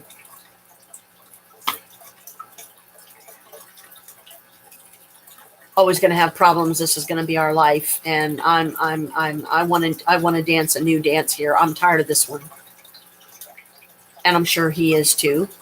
And I, try to remind myself that a lot of this, I'm sure, gets equally frustrating with him because he doesn't know how to express himself in a way that I will interpret as this is him trying to be loving. This is him trying to be romantic, acknowledge, and also start asking him, could you give me some acknowledgement and recognition once in a while? Hey, sissy. Hi, Sissy. He called me last night after he got upset. He didn't want me to throw this out. No. What are you gonna do with it? He's downstairs outside with Bella right now. But let me go back there. Hang on a minute. Nobody's on. Don't worry about it. I'm live streaming, but nobody's on right now. And it's just subscribers only, so it's not public. So if they don't subscribe to my channel, if they're not a subscriber, they can't view this right now. So okay. What was it he said about this thing? I got to go back there. Hang on. I know he said it last time when I picked up the phone. He's getting a new one or what? No, there was something he wanted to try. I guess some kind of, I don't know. There was something he wanted to try with it to see if maybe it was still okay. Maybe it still worked. Something to do. Part of it, at least, I think, was something to do with the 2 batteries that he tried to use to make it work. Didn't work because even though they were both AAAs, they were 2 different brands of AAAs, and maybe somehow they didn't quite make the connection that they were supposed to fire the mechanism to make it work. So yeah, just whatever. I'll leave it up there. Yeah, and then if he wanted to at least try that, and see, him. He's got to be stupid over shit like this and try everything before he's like, okay, yep, you can't use it. Okay, I'm satisfied. I've done everything I can to make it work. It don't work. Let's pitch it. Yeah, you got 2 balls. I got 2 balls. Bill gave me 2 balls for the cats. Oh, yeah. So gave me 1, gave you 2, gave Yep. me 2, and gave Krist 2. Yep. We all. Yeah, well, cats, they're always liking to not have shit to knock around anyway. Yeah, I know. I was going to go down to OSU today, but they had the, the running race. Oh, did they? Yeah, and Jane told me he's going back home because they fucking buses are going crazy. I bet they are. So, yeah, I wouldn't venture down there then. I hope that, because I think, didn't Christy say that her and Ren were going tomorrow to that Franklin thing? Or is it today? Because this is the weekend. Christy and her niece, Ren, this is their weekend together. I thought it was tomorrow, but she said something that was maybe happening tomorrow. Oh, okay. Well, they don't have to go that far. They don't have to, literally go all the way downtown, so they should be all right. They should be okay.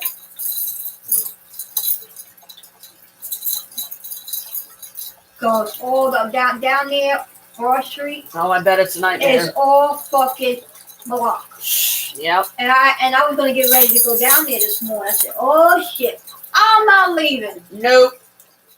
Already, I've been through this already. I've been going to work. I know how it is. Yeah. Now tomorrow they're not gonna have it. I know that. Mm-hmm. They don't do it on a Sunday. They do it on a Friday, on Saturday. So a Sunday is okay. I guess it's time to do this resin hit a couple of times to clear the resin out of this. Really? Otherwise, the only other recourse is to take the screen out cute. and take it off. That is so cute. Oh yeah, that's my Pikachu. I like it. He's fluorite, so he's positive energy. Fluorite's real good positive energy. So Kind of like yellow citrine, which yellow citrine won't let any negative energies around you. And if they try, it just bounces them right back off. So I definitely need to find my yellow citrine or one of my yellow citrines and start carrying it again, or find one I can wear or something. I have to wear it. This kind of choked me last night. Yeah, mine did a little, but not too bad. That's why I let it hang down just a tiny bit. I don't do that. So it's not right up against, It's my right throat. up here, so I took it off. Yeah. So now Yeah, because you can, it isn't going to hurt nothing taking it off. You can put it back on, the next day. Right now. I'm going to put it back on. I had it in my pocket. That's why. Because I didn't want to lose it.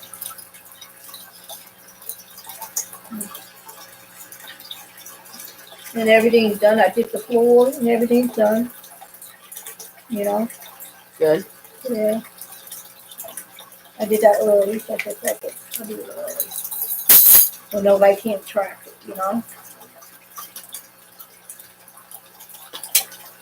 You got a lot of little diamonds on the floor. I know. Man, you got That a was bunch. because I had one of those Lunchable trays, Yeah. and these were a bunch of loose ones, mixed ones. And I had them in one of the little compartments, and it dumped. So now they're all over the floor. But because the floors are so filthy, I would have loved to have picked them up and put them in the shiny jar, but I don't want all those fucking dirt particles and shit in there with it. I don't blame you. So those are gone. Those are going to be You can clean them. pretty and sparkly. Don't I don't have the patience for that. I did. I don't have the patience for I that do because there's too much dirt, I do it. and I do that. it just I don't even know. I did it up here. I know you did, but these are the. I mean, this is in the carpet, and I know it was over there too. But there's more down here than you realize, and it's not just these guys, because there's like others down here probably from other paintings, like regular ones. Like look, I think this is one. Is that one? See, like that's a regular one right there. That little blue one. Don't buy my glasses. Yeah, that is blue. Let's see. So see, there's some of those down there too. So And it's you may not think dirty. it's just this one pile, And but it's not dirty. exactly. It's like you may think it's just the one pile, but it's more. It's more than that. I mean, I just wish we could clean these. I just wish we could clean these floors better. I really do, because they're such a mess. But at least he's outside with Bella, and that gives Bella some time, and Yeah, I know. especially the way Bella's been crying to go out. Squeak, squeak. And, Krist is feeling well enough to sit out, which is good. He's sitting down. Yeah, and he's going to be going to the store later to get us more pop and everything. Because I know I'm completely out, like, this is my last one. This is my only pop today. So once it's gone, I'll have to drink my flavor waters. I think I had him give me some pop. I'm going to use some pop. How much is the 2 liter? 2 liters by far are probably going to be cheaper because 12 packs can be $4 something and up. 2 liters can be a couple bucks. I meant to say the 12. The 12 pack, they're like $4 something, I think. All right, I'll give him. Like $5 should be fine. Should be plenty. I should have. That way it'll give him money for something if he needs it. Do you need your rag? Were you cleaning? I'm already done cleaning. Oh, okay. I'm already done cleaning. Already mopping and sweating. Yeah, I'm just doing this one for now because he took his shower. I still have to glue Dude over there. I couldn't believe it. All 4 of my cats was right at the fucking door. Oh, no. I'm going, okay. It's like, what's going on? They didn't want to move. So when I got in, everything just went that thing over there. Right there. Yeah, like I said, that's why I'm sitting here and I'm sitting down, face down. Because You already glued it? No, but that's where I set it, so I wouldn't have to worry about it getting knocked down again. So I could glue it and keep both pieces together and If everything. my cat wasn't right in front of the door where I would have got in. You know? Okay, buddy, let's get you all fix it up here. Yeah. Maybe at least it only broke one part, you know?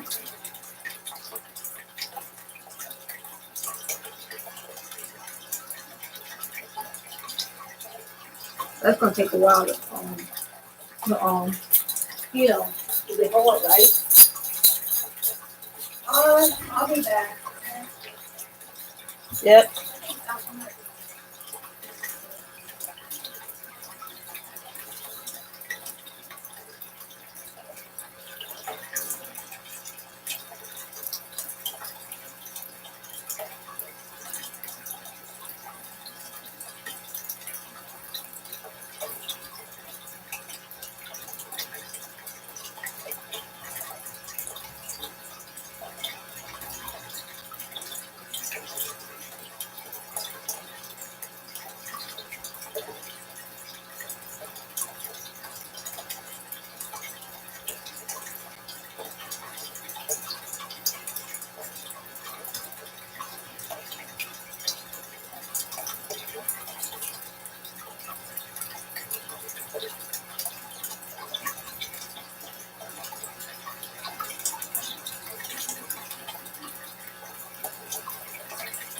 There we go. We had to do a skull repair on our little buddy here. This is one of the cute little witchy, cone incense. You can do backflow incense in this one, or you can do regular, either one. And he's got little, stick pins in him. He's a little voodoo doll, but he's ceramic, of course. And it's got the little thing in the back, so you can see, so you can set the incense in it. It's got the little metal cup sealed in there. I'll get me some of these one of these times. Just don't know when.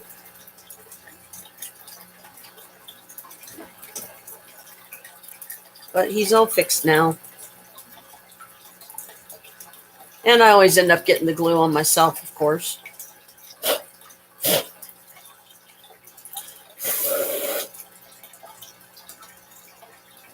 All right. Let's do, there's one of these left, so you guys can see him in action. Of course, I don't know how long I'll be able to hold on to him because he's liable to start getting a little warm to the touch. I got the window open, so most of it will go outside, so it shouldn't burn my eyes and stuff, having this many of them burning at once. This one's called Cannabis. And usually with something like this, I put it in there. Oh, wait. These are really tall. I'm going to have to, oh boy. How am I going to,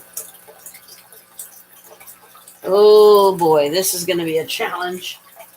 I'm going to have to light it before I put it in there. And then I'm going to have to put it in there very carefully so I don't end up putting the fire out or the burning tip. Let's see if I can do it.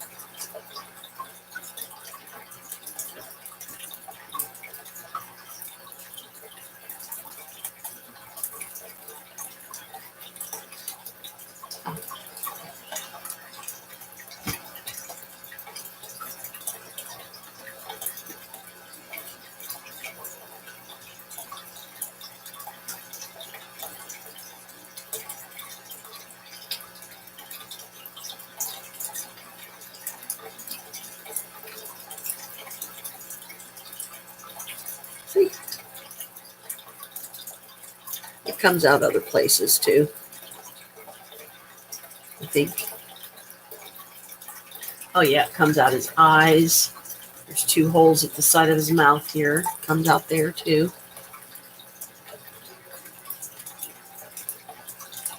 All right, I'm gonna set him down very securely somewhere.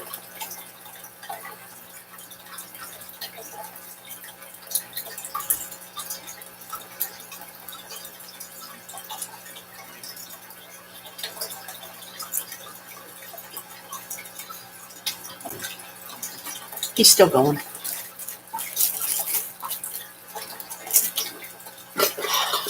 These are lovely little boxes of cones. See, this one literally says cannabis, and that's pot leaves on the I front. got the other one up there. You know mine. It is up there. Yeah, the other remote's up here. Okay. Here, taking this one. Giving that one. I'll go downstairs. So if you want him to explain to you what he's trying to do with it. Well, I thought. Yeah. At least a little bit, so it maybe. Get the contact. Oh no, did it go out? Contact. Already. He did go The out. point where the batteries connect. Here, here, here, and here. Oh, They just may need clean. That may have been why it wasn't getting power to it. all right. You still on there? Yeah.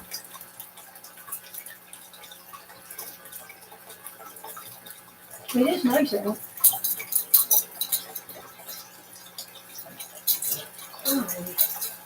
Please stay right this time. I was almost finished. 5 minutes to my cleaning.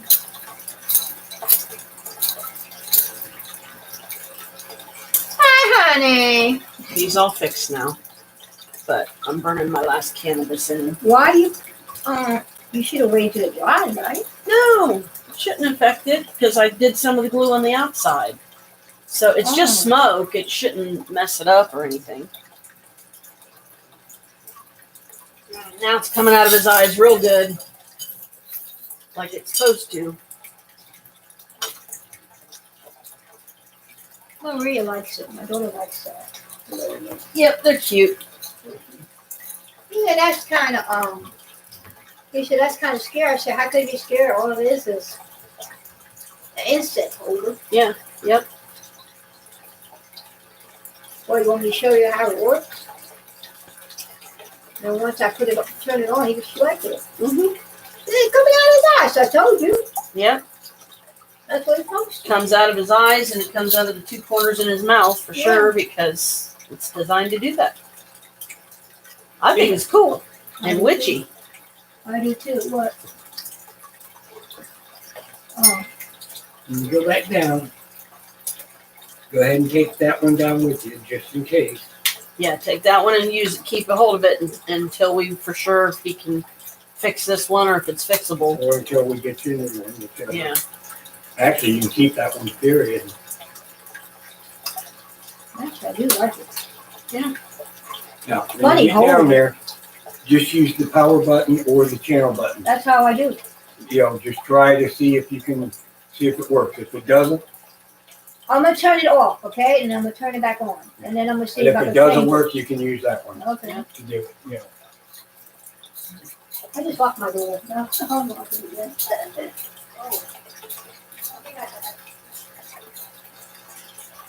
Anyway, welcome to a day at our household. Come spend a witchy day with Lady Janelle and her crew.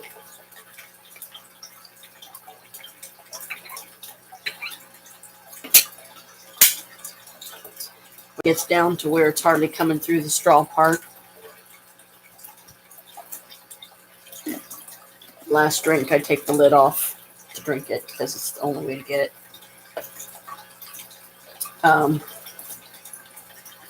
Did it go out again? No. Why do you keep going out? Darn it. Ow, ow. It isn't out. You little punk. Anyway, fine. You're going to do that to me, then I won't use it. I'll just do it in this one.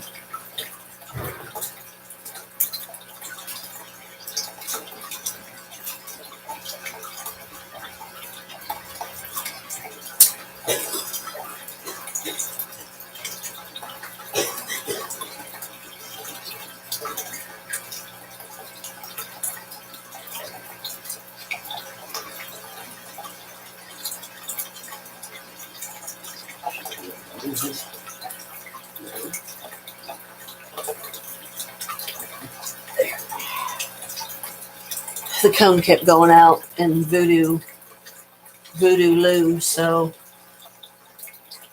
I was like, that's it. I'm just gonna burn it on my other one because it keeps going out. I don't want to keep getting burnt. So Krist in the hallway. Did you? Good. So she knows you're okay. We want to cover here in just a little bit. Go ahead and pick up the pop. Yeah, because Maria wants you to pick her up some kind of a 12-pack of pop too. So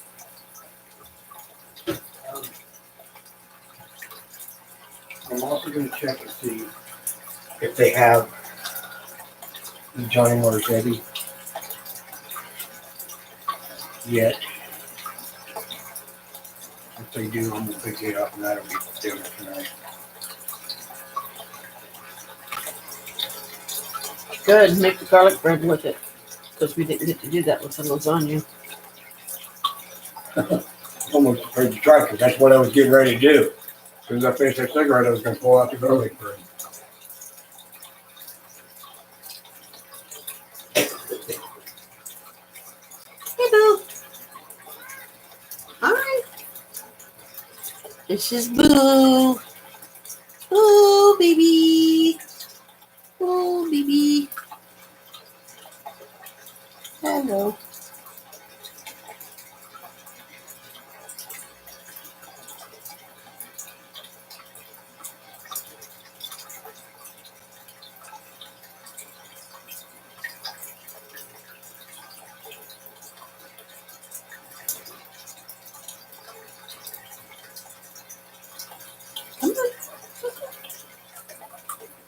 Come on.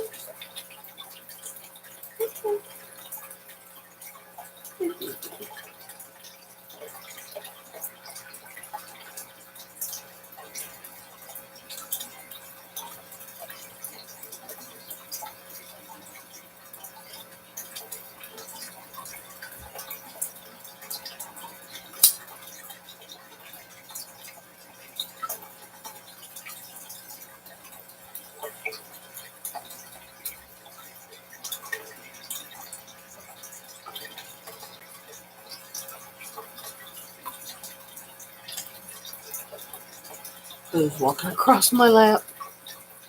But because of the way I have the camera set, you can't see him real good. Hi, baby. Mama loves you. Sissy got out of the window booth. You want to get in the window? Better hurry before Sissy gets it. Better hurry before Sissy gets in the window. I'm trying to figure out Daddy's getting food or not. Yeah.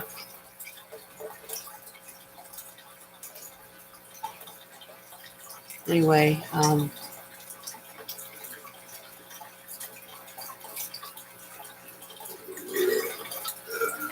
next major Wiccan holiday coming up will be Beltane, and that'll be the day after we get our checks. So I'll try to do something on the 30th, because to me, that's Beltane. I will continue working out of my big, thick, solitary witch book and saying the words and doing the ceremonies of the holidays out of that one. And then next year, I will do it out of a different book, just so you can see like the similarities and you can also see the differences. Oh, what's this? Oh, sorry. What is it? It's just letting you know that AEP supervisor. Oh, this? Yeah. Oh, yeah. Um, My water bill thing. That's all. but, One. you want the cherry coke, lemon coke, regular coke? Cherry Coke. If they got vanilla, get vanilla. I'm gonna have vanilla. Like you. If I do like vanilla. I do too. You know, I do too. Yeah, so if you can, yeah, just get, if you're getting some for you too, babe, just get 3 vanillas then. Because, I like to change it up, like have vanilla one time, cherry the next, because we can't get the cherry vanilla right now. Because you never know when they're going to maybe get that in or have that in or whatever. Too bad you're not on here, Brooke. You could be spending the day with us. We missed that. And here I am trying to get a drink of something that ain't there. Yeah. I'm going to go get me something to drink. And then I got to put these back before we get tripping over them. Yeah, we should do our whole stuff. With these or with a different deck? I don't care. It don't matter what deck you do, because it's all the same. Many. It's all the same, It all does the same thing. Okay, my affirmation cards Right. are jumping ship. It does the same thing, right?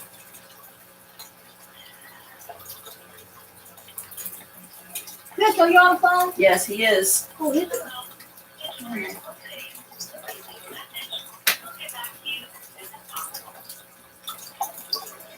This says 3, something.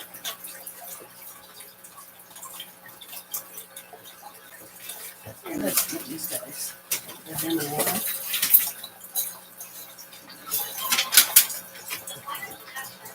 After I get me something to drink.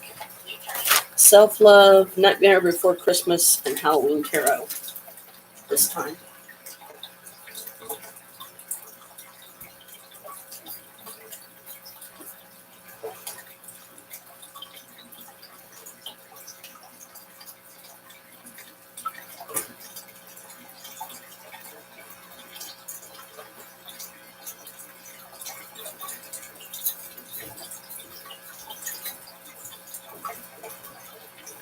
Okay.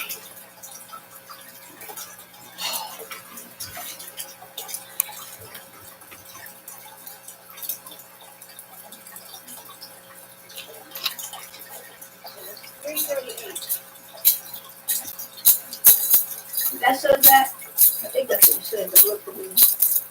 338. I'm looking right here. 3388. Oh, ain't that much.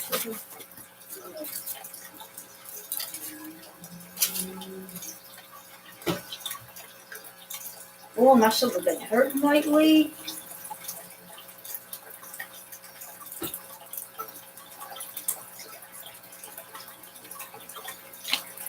I'm gonna go ahead and pay this.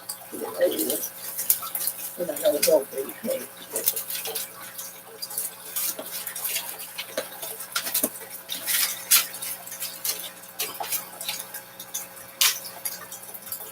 I hate bills. Yeah. Uh, Yeah, they're no fun. That's what Kenny used to say when he was going, I hate bills. It gives me a headache. I said, huh?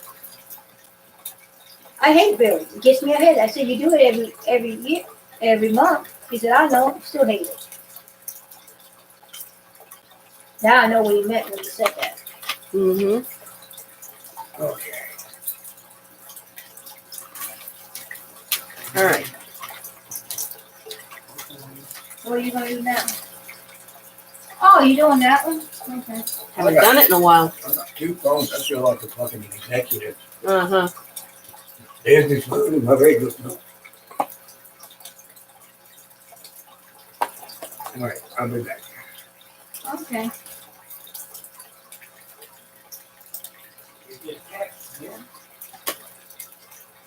I didn't let the cat out. No, he said he's talking about getting this stuff done. Oh. Bring my purse out of the trunk when you come back. Yeah, Marie's My getting Harry me, Potter is still in the trunk. Yeah. Marie's getting me this shelf. You can take it apart, right? And put it back on again. Get it back on together. And she needs some money. She asked me, do I want it? I said, yeah, I'll take it. She said, how much? Because you go put things on the shelf. Mm-hmm. Yep. And I was thinking that I put all my diamond stuff there. Because I got the jars and stuff like that. Yeah. And she said it's like about 5 shelves on top of each other or 6. Okay. It's like this. Mm-hmm. She said, I'll take it apart, but somebody has to put it together. I said, Krist could do that. Yeah. Easy. I said, did you get it? She said, yeah. I put it together.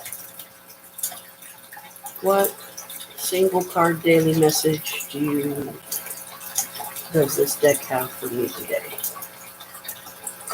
Truth. Coming to Earth. Dolphins. Oh boy. Dolphins! Dolphins! It's saying See? something. Oh, wrong way. I said it's gonna say something. Dolphins. Yeah, it said it's gonna say something. Mm-hmm. Oops. And when did he went to work? Or not? He said he took a long time going to work. Coming to Earth. Truth. Huh? You doing I'm mine or looking you for doing the card. yours? I'm doing mine first. Okay, go ahead.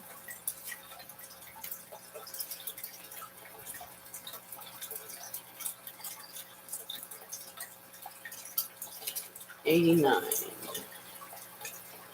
Guess you want mine. This image celebrates our spiritual and universal heritage and our ability to know this. It calls us to walk in the truth that we are multidimensional beings that came from spirit and will go back to spirit. But also, even though we Yeah, are I know. currently Okay. physical, we are still in spirit now.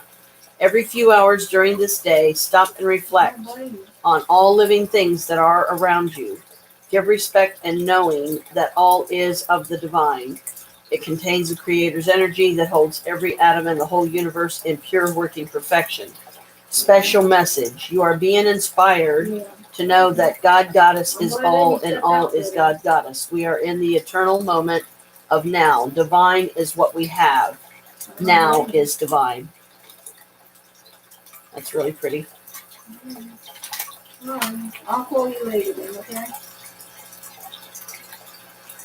I said I'll call you later. What daily Hello? message card Hello? is from this deck for Normia today? You got blessings, Earth Angel. Oh, that's pretty nice. Mm-hmm. Blessings, Earth Angel. That's what Normia got. She's holding the earth in her hand, and there's a pretty rainbow behind her.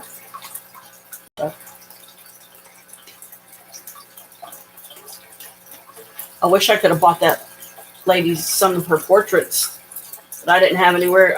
Where would I put them? So what? The one that did this deck. She was at the Sharonville event, remember? Yeah. I wish I could have bought some of her paintings. There was this one of a unicorn with rainbow flowers around its neck. I don't even remember, but I would have loved to have gotten it. I didn't have the money, I didn't want to get it because I didn't know where I would put it, and I don't remember how much it was actually. Well, when we see her again, we can get it in next one. You know? All right, where are you at? You know what it said? Yeah. Blessings 32.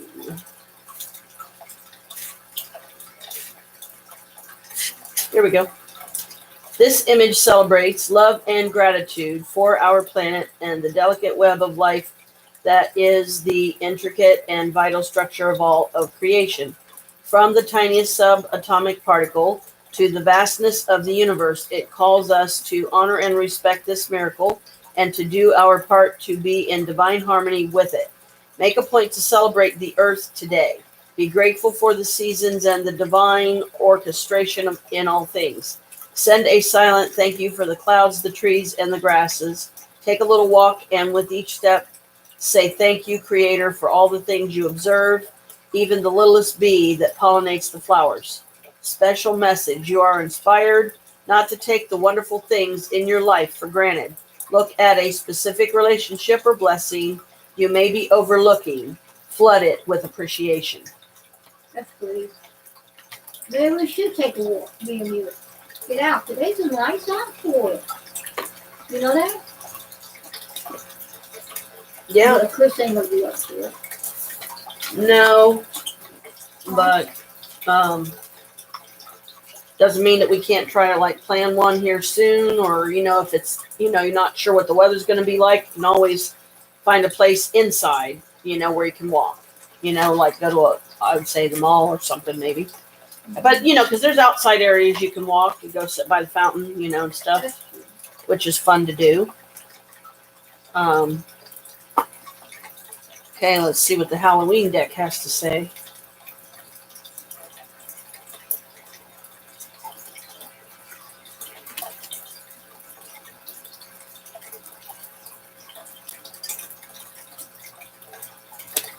Yeah, I love this damn thing since we both charged you.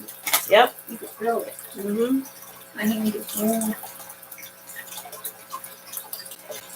Last night I had to take it off because it was choking me. I said, yeah, let me take it off a little bit. But it's loose now, see? Come I on. loosed it.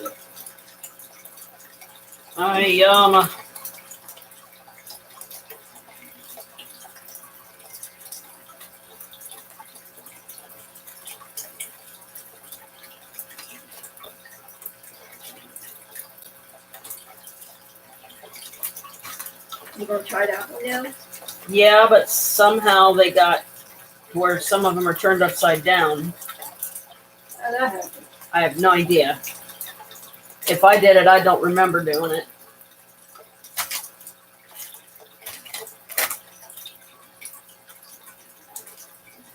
Monday I have to, when is the dirt? Hang on. This is the 27th, 28th, Sunday, 29th, Monday, 30th, Tuesday, 31st, Wednesday, 1st, Thursday, 2nd, Friday. And the 3rd should be next Saturday, so you should be able to get your money the Friday before that. Yeah, so it'll be Friday then. Yeah, so the 2nd of May, you should be able to get it. Cause I have to send that box to her. Mm-hmm. That's when I'm gonna send it out.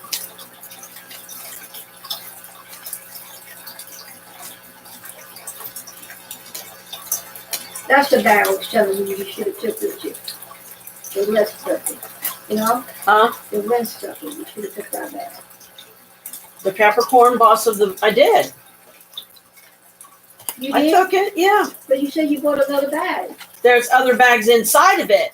Oh. I bought the one with the rainbow, like butterflies or whatever on it because I had stuff that I wanted to carry, and that was where I was sitting and eating, and there was that rack hanging right there, and I saw the bag, so I was like, well, I'm gonna get me one of these, and that was the first bag I bought there. But yeah, I had other bags, and I did have my Capricorn bag. I had the other bags in the Capricorn bag.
Hey, boo.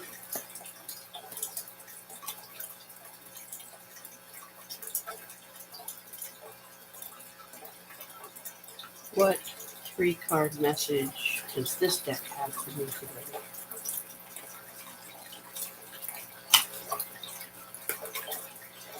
You doing yours now, huh? Yeah, I'm doing a 3-card this time so I can write it in my book.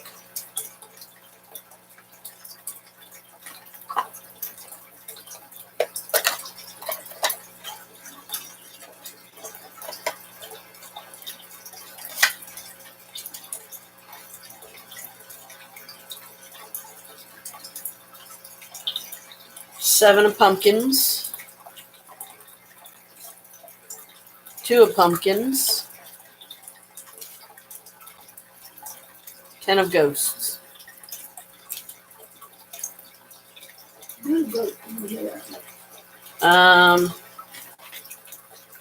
Without the book.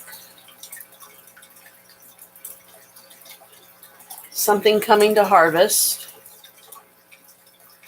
Juggling something to maintain balance. Celebrating Chris's return home. That's the just. Now, as far as the book. Let's see.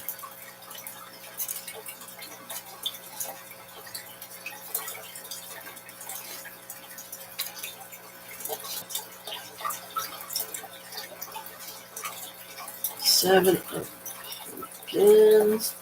Material success, progress, gain, a change in luck. Based on the quality of work you're putting into your projects. And that's this one from the book. 2 of pumpkins. weighing two choices, balancing two situations, competition, duality, conflict of interest, a struggle for harmony, a bit of wealth on the way. Okay, so I can see where that fits. And 10 of ghosts.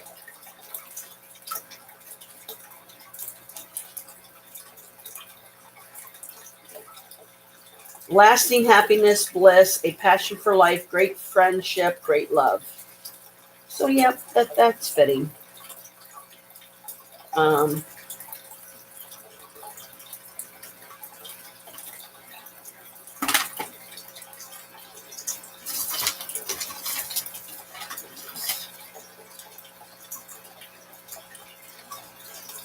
oh, need it.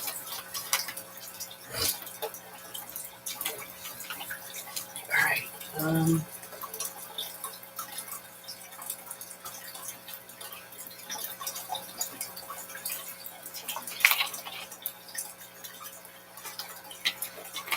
Before I do yours, I have to write these in my book. I know.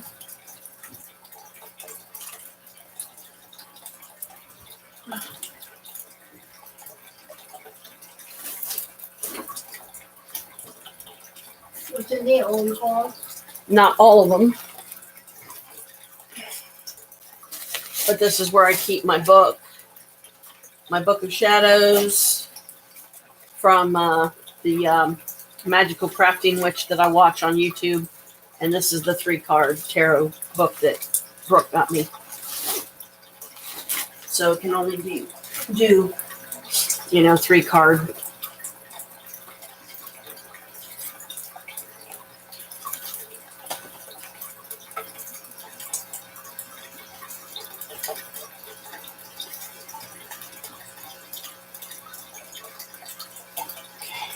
Eight,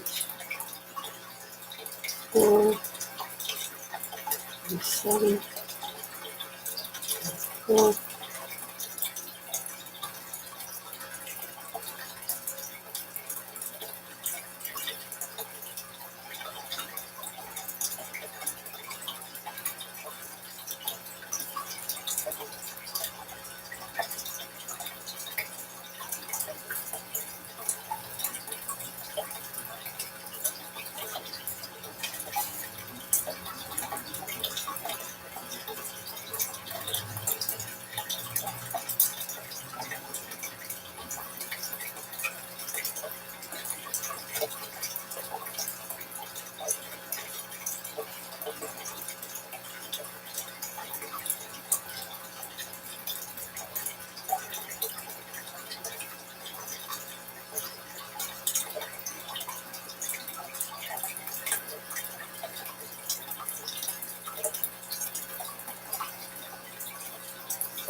Nothing.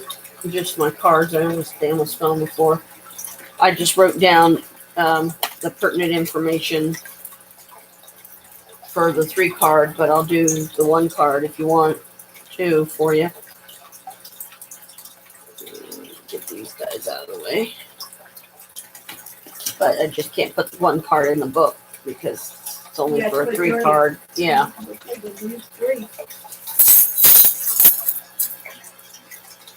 Because that book only does 3. 3 right? card. Yeah. That's good. That's good. Yeah.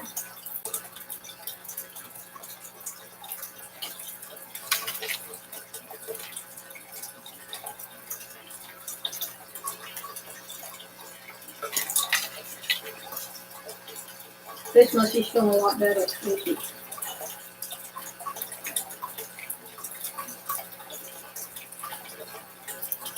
Well, your 1 card is 8 of pumpkins.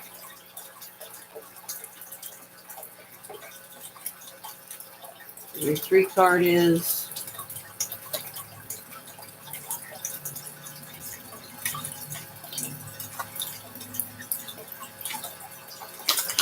come back here. Don't you do it. See, because these cards are so slick, they don't take them. There's too many surfaces they can just slide right off. I know. And then you don't read them in the proper order that they were meant to be read because 8 of pumpkins is your daily message.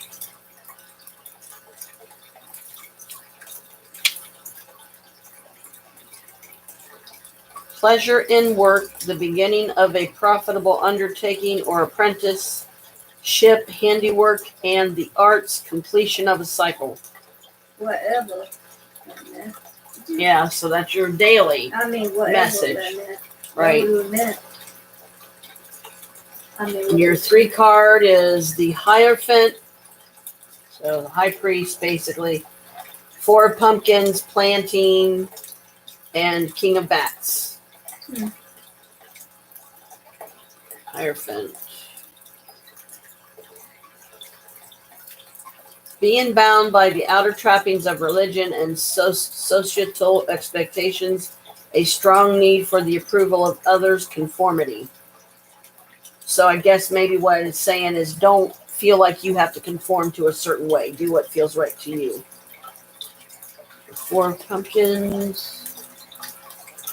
Stability and prosperity without complacency for future harvests. It's planting time. Material success from hard work. Miserly tendencies. Miserly just means, in my opinion, I would say right now, cautious with money. So just don't worry about spending it. Be wise in your spending, and you do that. So you should be fine. Bats. There's King. Okay. King of Ghosts. Nope, King of Bats. A strong, powerful authority figure with a penchant for law and justice. A firm enemy and a firm friend. Well, first person that pops into my head there would be Krist. He Krist, because he has that authority that, he gets shit done. Yeah. He takes care of stuff. Yeah.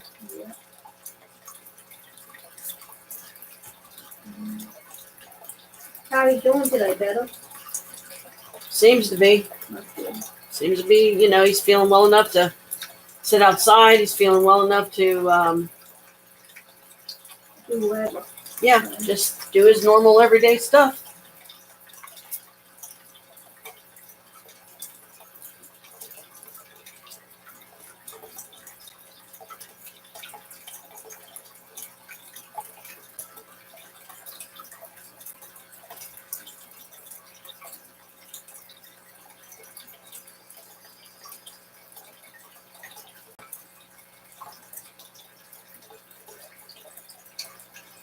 At least he's happy he's out. That's the count. Yep. They didn't want him to get up at all. Wow. Yeah.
This is what happens when you try to work on your lap and don't have a table. Makes it a lot more challenging. Actually, that's true.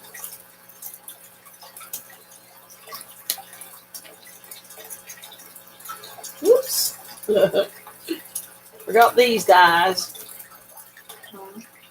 Forgot the 2 cards that was at the front of the deck that you don't use. It's not meant to be read. It's just advertisement You stuff. don't have to use the in there? Yeah, because it's just advertisement. It's not actual cards that you can read. It's just one says Halloween Tarot and the other says Halloween Tarot. It's not part of the deck. It is. It's just advertisement, though. It's not like a card that's meant to be read. All right, where'd it go?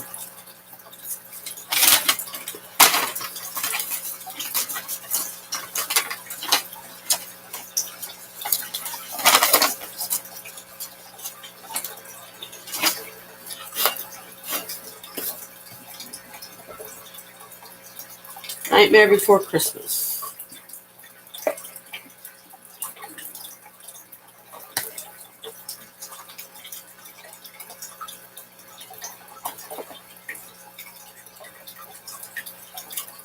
Let's see if any of these spreads in here stand out to me.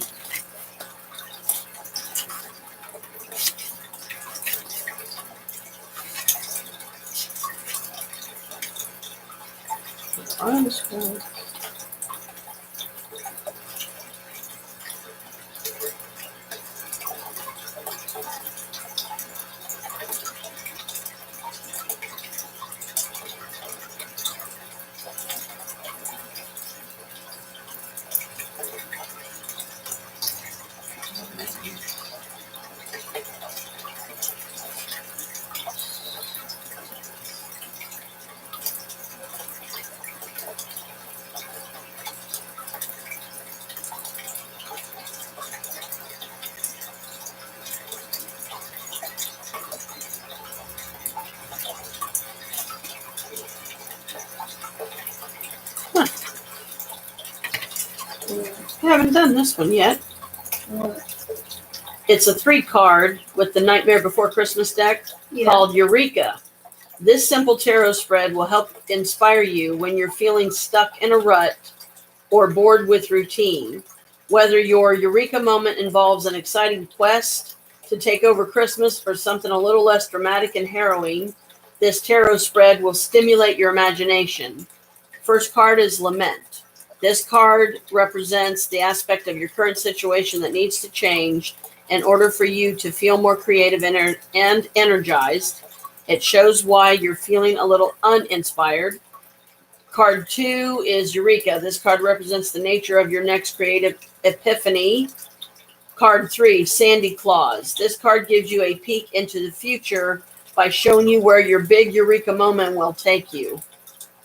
Holy shit. We both got that one. I will do that one. You heard what I said? Huh? We both got that. You have this deck? Let me see the front of it. You don't have this deck. Oh, I think so. I'm not sure. Nightmare Before Christmas? I got this from Spencer's. And I was very lucky to find it. Maybe. Okay, I let's don't do know. the I have to Eureka check. spread. That I sounds have to interesting. I have to check. If you don't, we can always go to Tuttle Mall one of these times here on the weekend, get Christy, take her with us, and go to Spencer's. Maybe they'll have another deck, or we can find it on Amazon, probably. Amazon might be cheaper. Yeah, probably. If you get it to Amazon, yes, it'd be cheaper. Yep. I'll look it up here in a little bit on Amazon. I'm gonna get that thing for my toes. I'm gonna get that light thing. Light. Not the light. I meant the light. What do you call it? The light thing. It lights up. It's long. Oh, yeah. It's a lighter. Well, I Okay. meant to say lighter. For some reason I can't even say it. For some reason. Red I mouth am is- doing a 3-card Eureka spread. What 3 cards wish to speak?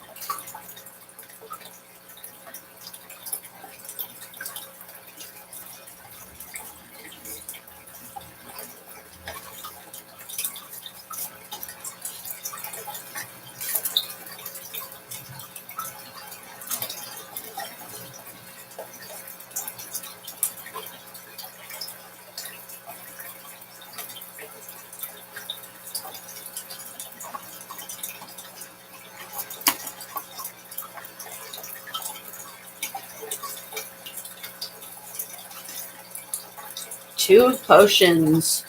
Ooh, I'm doing it wrong again. Two of potions. Okay. So again, card 1, lament. This tarot card represents the aspect of your current situation that needs to change in order for you to feel more creative and energized. It shows why you're feeling a little uninspired. Two potions.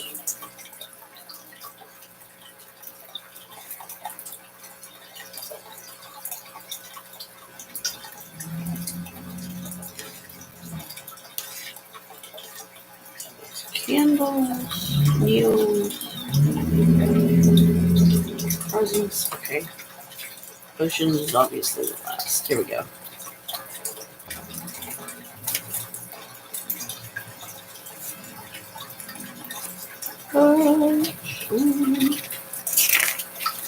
Here it is. You're in complete harmony with someone special in your life, whether this is a work-related partnership, a romantic relationship, or a friendship. It's a positive for you both. Be sure to stay supportive of each other. This connection has major growth potential. Cool. Next is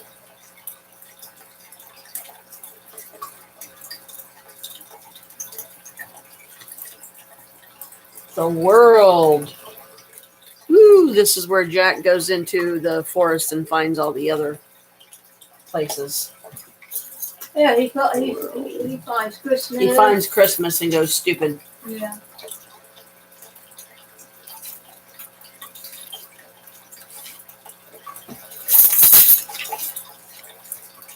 The world represents the completion of a long, life-changing adventure. Whether this journey has taken you to magical new places or you've been on a more personal, internal adventure to self-discovery, you've come out on top. Congratulations. You've done it. You've come so far, been through so much, and learned so many powerful lessons along the way. You're feeling satisfied, happy, and whole. Consider sharing your experiences with others. You have the ability to inspire people. You do yours or mine? This one's mine. Oh, okay. That one's my eureka moment. This card represents the nature of your next creative epiphany.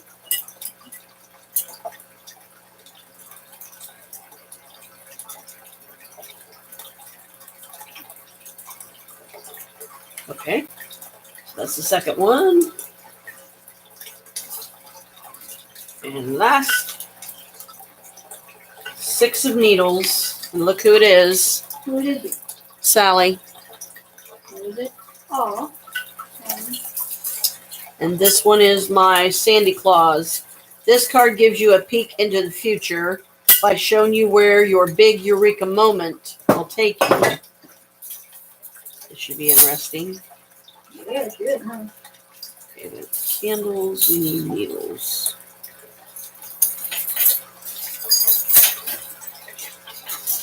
Here she is. Six of Needles usually indicates you've been through a difficult time. Yeah. Have you recently been in conflict with someone or experienced an unexpected setback? It's time to pick up the pieces and get on track again. So yeah, I kind of feel like that is like the stroke and how it really just threw me off and, you know, You got it. Good. scared me. And yeah, it was a bad thing to go through.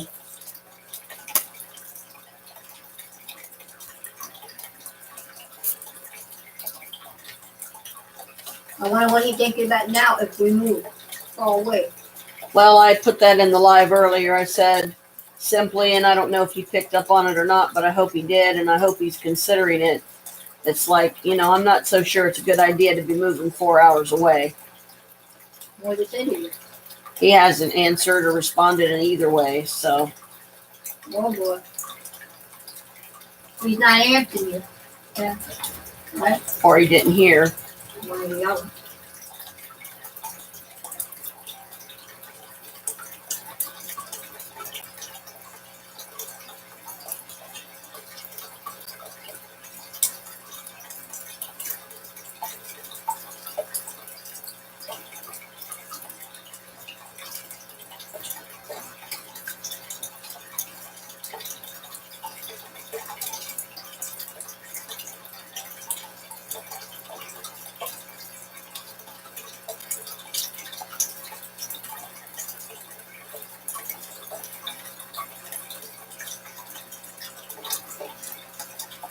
But you can always tell him when he stopped looking for help. You know?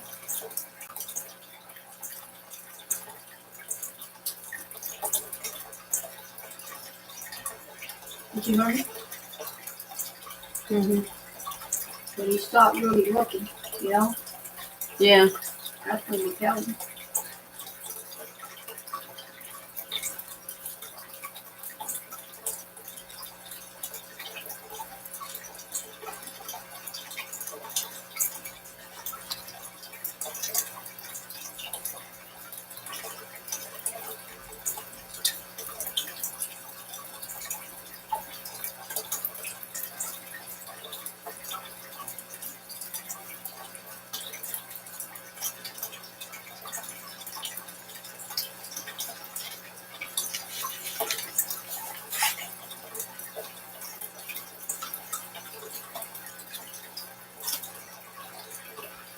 Give me a little bit and I'll do a 3 card for you too, but I'm trying not to overdo it today because of what I went through.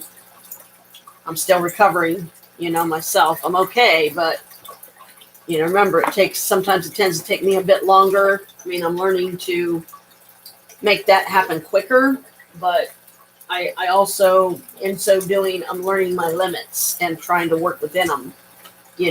Trying not to do too much at one time, and kind of like when I'm reading this, I read it incrementally. I read a little bit and then I take a break. I read a little bit more, then I take a break, That's got a lot to it. Yeah, it does. Yeah. So, no, he's not back yet.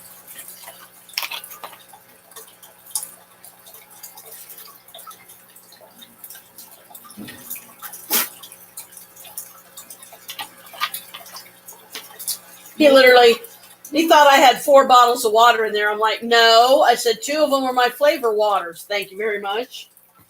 You know when you got mad about that? No, it just, I don't think he got mad about it. It just, he thought it was 4 bottles of water. Like I was going overboard. I said, no. I said 2 of them are my flavor waters. And 2 of them are, the water, because I try to make myself drink at least 1 of the 2 waters per day. So at least I'm getting 16 ounces of, 2 of the 4 8-ounce glasses of water, because each bottle 16 ounces. So 8 and 8 is 16. So I'm getting half my water intake by drinking 1 of those bottles of water. That's better than I've ever done. So I consider that an achievement, Wow.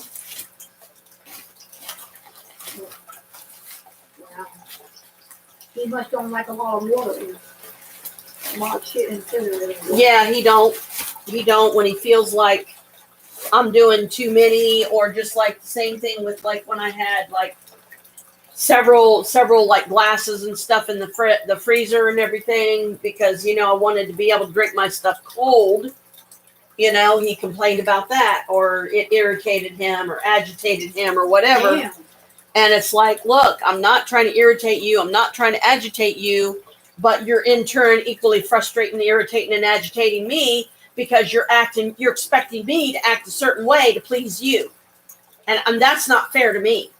It's like, okay, if I'm going to do that, then what are you going to do to please me that maybe is outside your comfort zone? And now I'm getting this whole autism thing thrown at me. And that's on the plus side, like I said, I'm glad I have a direction to go now. And I know what I need to research so that I can better understand him. So, and what it means to be in a romantic relationship with somebody that suffers ASD like he does.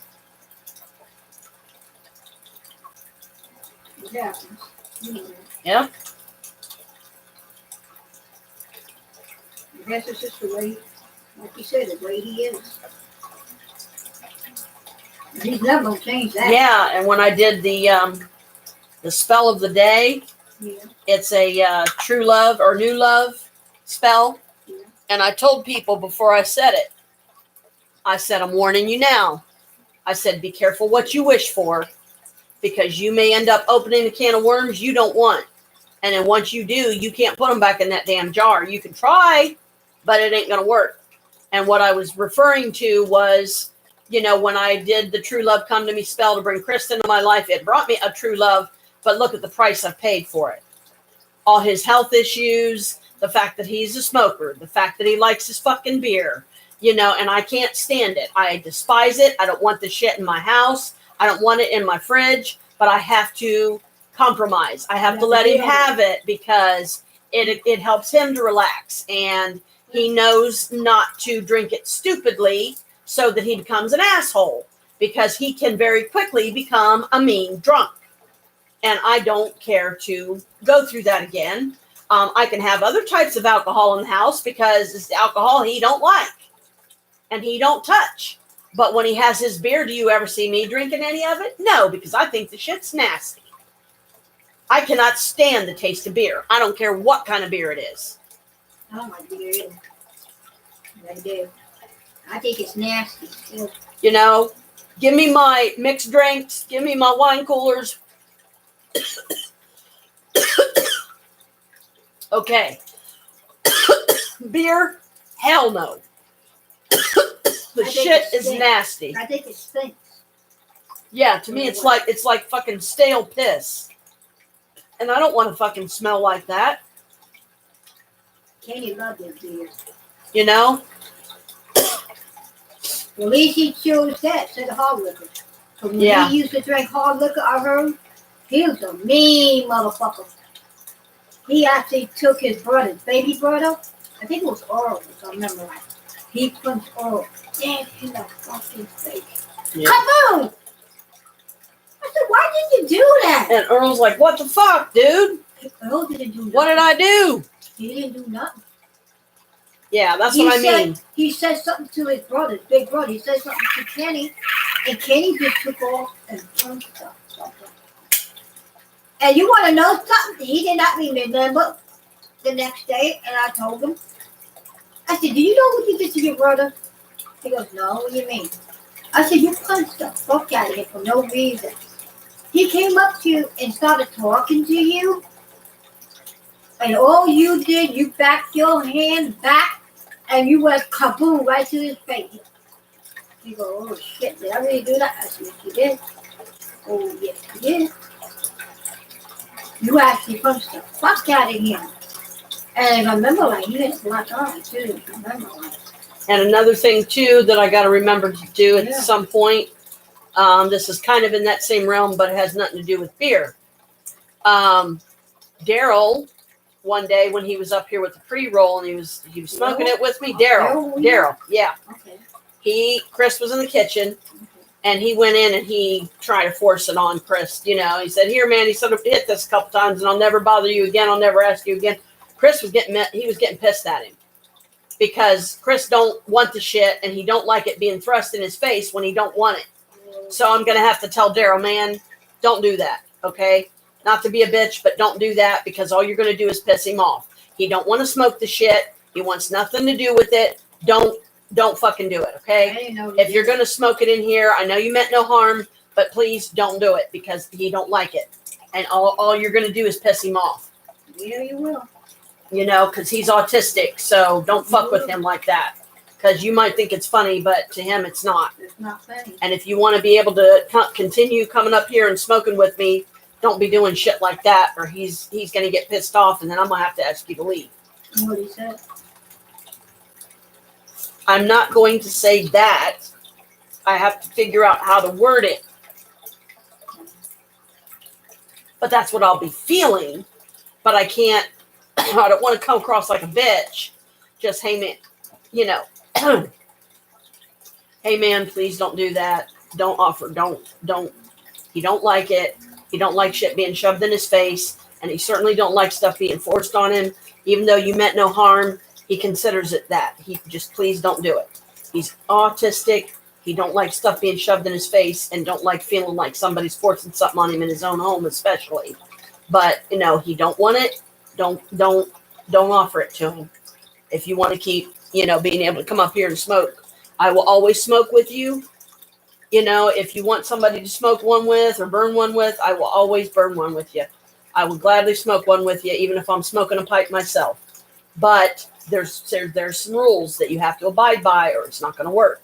And I am damn sure not going down to his place to smoke. I don't trust you that far. And that I will tell him to his face. I'll say, look, you're a Sagittarius, okay?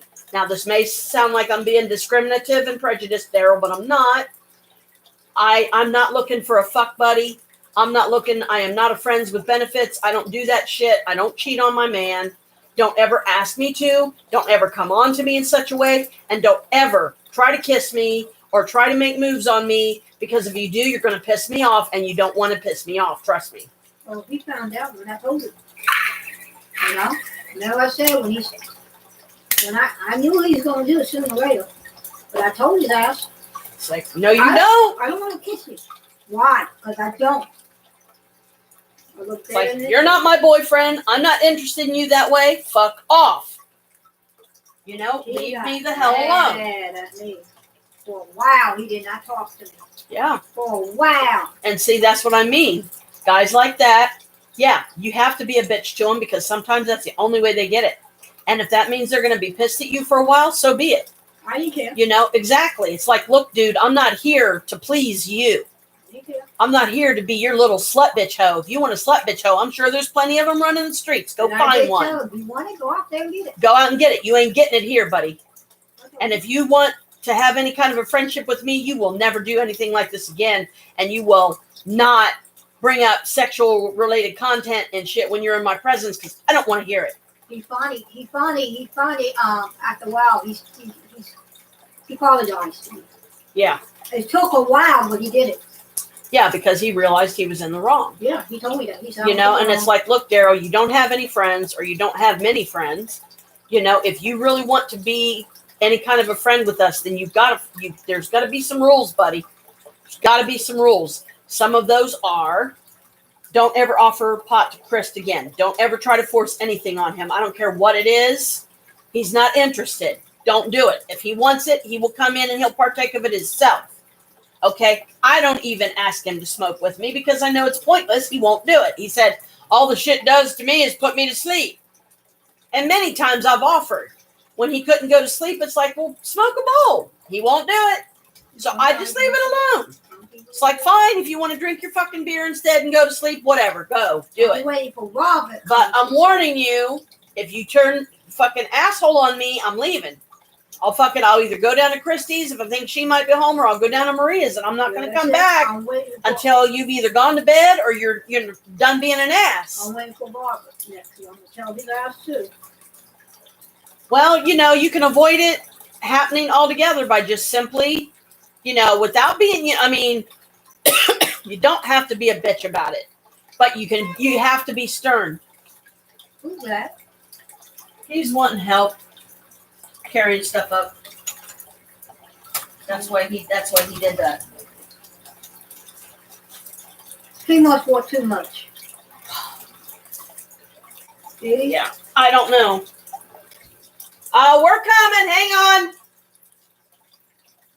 See, like I said, my loud voice does have. Remember how you used to play? It does have its purpose.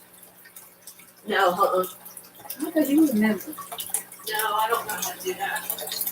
I thought you did it when you was younger.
drawers, Sissy. Okay, You wanna go down and put it up? I'll put it up in a minute.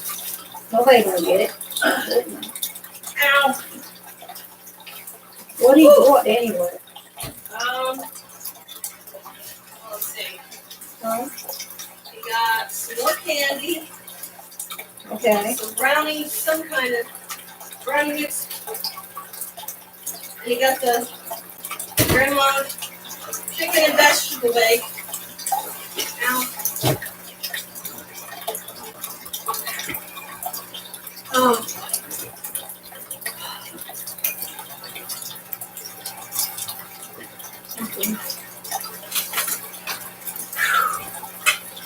Okay. Yeah, go down. Now, Chris, bring stuff up. Is there still stuff down there? Yep. Okay. Probably not.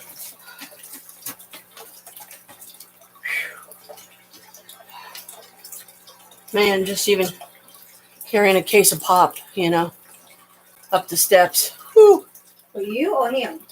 Me, I had a case of pop in one hand, and then I had the rest of the groceries in the other. He put your 12-pack in front of your door, Nobody gonna do it. and They know it's he brought up so we got a vanilla and we got a cherry Coke. He gave you one of the vanilla ones. he took one, right? You said? Yeah, we got a vanilla and we got a cherry up here for us, and then he put one of the vanillas in front of your door because you said you wanted vanilla. See? That's cute. Yeah, I've never done anything like that when I was Uh-huh. little. I know. But somehow You got to remember, when it comes to tiny things like that, it's harder for me because I have my fingers are short and chubby stubbies, I call them, so I can't pick up and manipulate like really tiny things like some people can motherfucker. that have, like thinner fingers and longer fingers and I'm stuff. doing it right, but it's not staying in it. How you doing all this little? Oh, shit. You okay, Chris?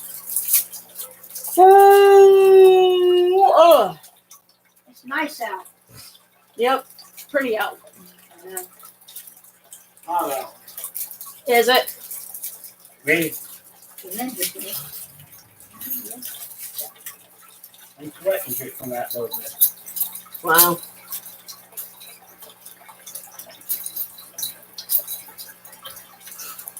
I might have to clean up my two Arctic towers here and start using them again. Because, man, when it is hot out, it's nice to have that Arctic air right on you. And I've got two of them. That's what I use as a stand to put my 2-in-1 on. I like my When lip. I do my live. lip. Yay! You got more caramels! We like those too much. Yeah. These. We all do. So they tend to go first, right? Are you?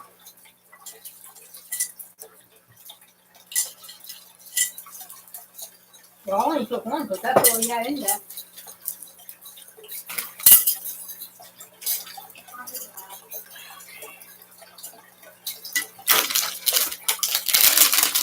Got the caramel cream. All right. Come down and put up her key ring thing for her. Yeah.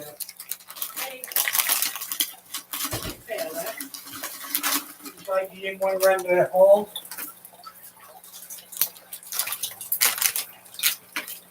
It's not ripstop tape, but it's a weather resistant. So hopefully this will work on getting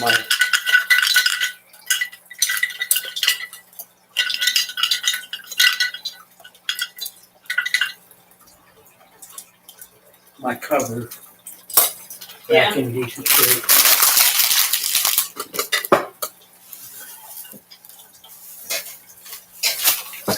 She always stands them up the way she does. I don't know why. I like it the way they were in stores. Yeah.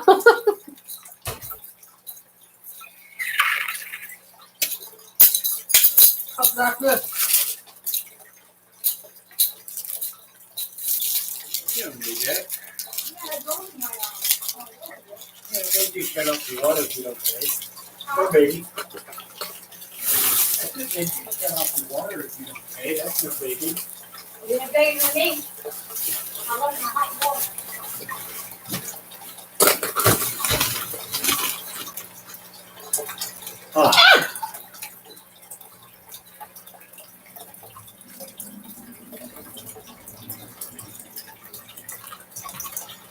I need something.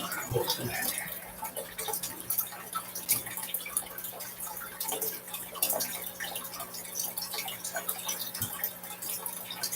My eyeballs were trying to fall off the back of my head.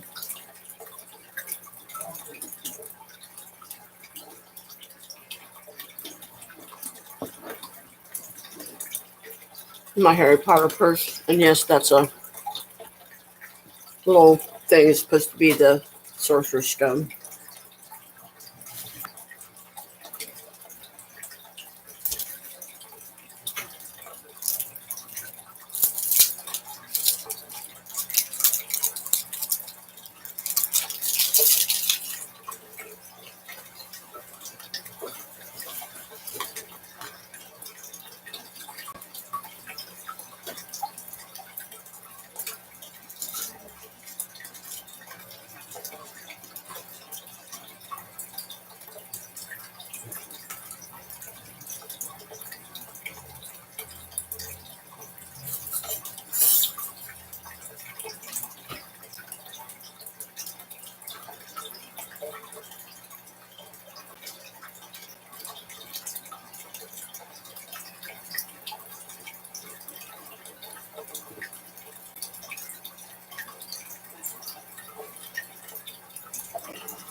Look at all this crap.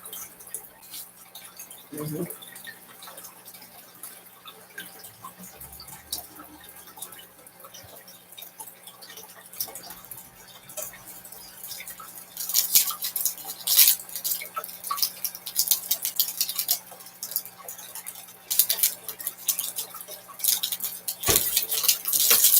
I'll put it in here. There you go.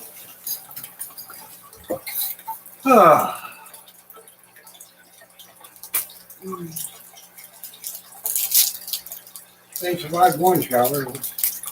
Good. You already took a shower? Yeah. Oh, did he? He was taking it this morning when I got up. He must got up early then.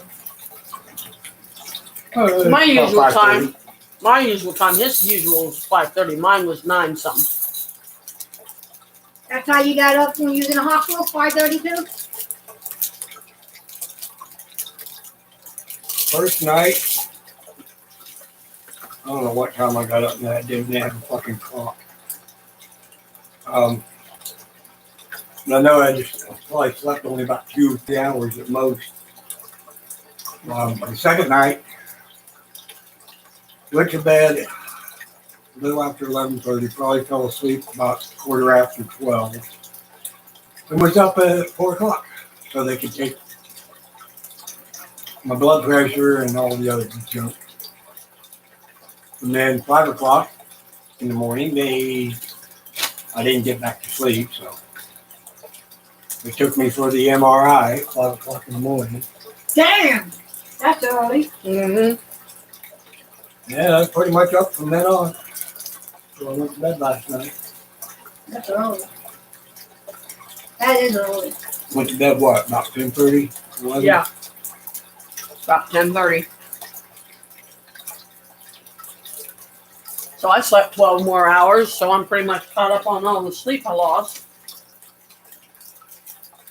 Shit, for me to catch up on all the sleep I lost, I'd have to sleep for the next 2.5 years at least.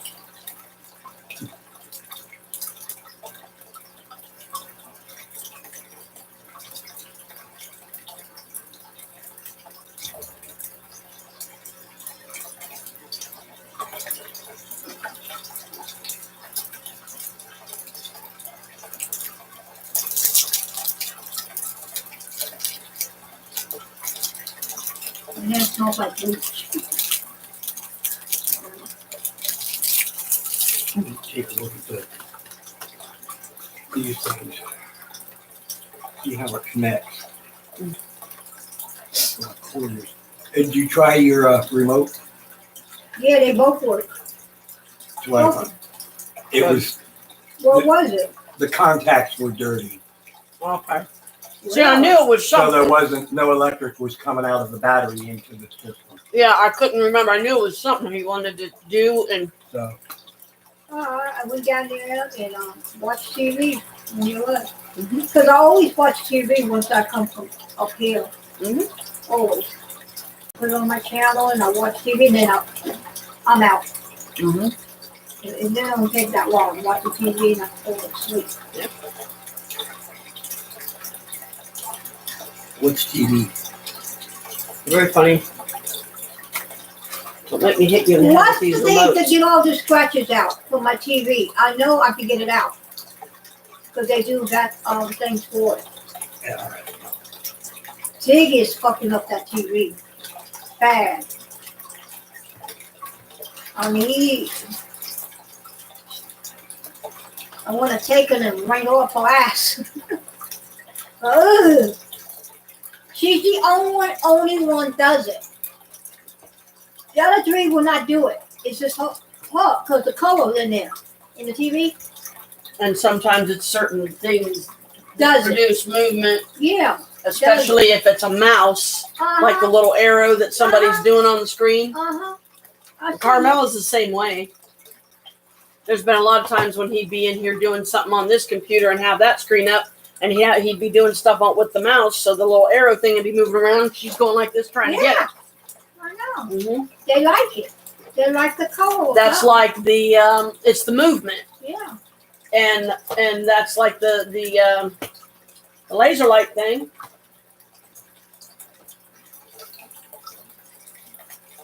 They like it because of the movement. They really love it. And she does like that laser thing too. Dee Dee. Mm-hmm. She loves the shit out of that. Because when I got one before, she loved it. And she likes her shoestring. She likes playing with that. Mm-hmm.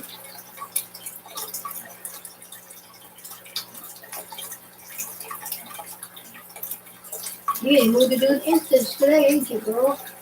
Yeah. Aromatherapy and the calming of the watching the waterfall, helps a lot.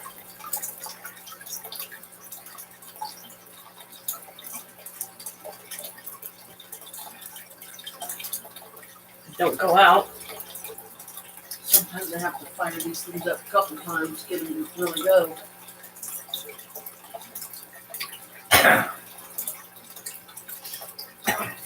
Ooh, I see a squeaky bug. I haven't made you lay like a baby for a while, have I? Hey, squeak, squeak. Can I do that? Mommy's got to get me a little baby bonnet I can put on you. No. Get a little bottle, few No. pieces of milk. Nope. I'll be laughing if that damn cat actually dropped. I'll be laughing my ass off. I'm serious. Little baby. He's like, I'll shred your ass, boy. Her and Tiki is the same way when it comes to petting. They do not like to be held. She likes being petted by Daddy's monkey feet. You do got monkey feet. Yep. I'm talking about Krist. Mm-hmm. You do got monkey feet. You really do. Yep. They so fucking big. I can pick things up with them too. They big. You can do what? I can pick things up with them. You could pick things up? Didn't know that. Really? Really? Damn. You feel good. Yep. Because you got big feet. That's why you could do it. Long toes. Long toe. I couldn't do it. I know I couldn't do it. My feet are small. Me and you got chubby I feet. can pick stuff up. Some you got stuff. chubby feet and I can mine pick is some stuff up mine with is my long. toes. Probably short. I don't know how you call mine. Long or I don't know how you call mine. Long or wide? I don't know. Mine. Yours is more. short and wide. Yeah. Mine is, Yours is longer and narrow. yeah. Could I pick things up? I don't think so. I don't think I could do it. You could do it, Polly. Okay. But I actually see people who does it when they didn't have no arms. They would pick up their feet, put makeup on, Oh yeah. and I'm looking at it like, whoa. Yep. But that's their life. Yeah. They have You know, a- and it's kind of falls And into the cook. context when life gives you lemons, make lemonade. So that's their way of making lemonade. You And know, they have to they're cook, not letting their disability mess them up. and then they have to cook. Mhm. Oh, I couldn't do that. That'd be the worst thing to do. Squeak, squeak. Cooking. What? What would happen that some of the dishes What? fall on her? I know you want your bug, baby, but I don't know if I have the energy to play right now. I'll try, but Oh boy, look at the bug now. Second, hey, wouldn't you rather daddy punch you in the nose? Well, she loves Come here, nothing. daddy punch you in the nose. That'll be funner than the bug.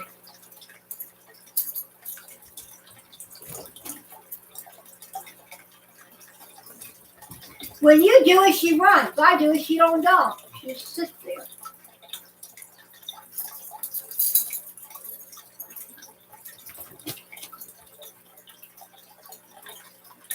Come on, Clicky, you need to run. You got some of that pudgy to wear off. Pudgy butt.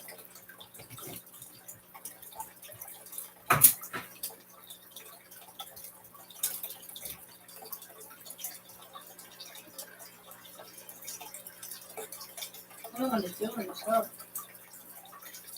I don't think she wants to do it. who's playing? Move, but not the other one.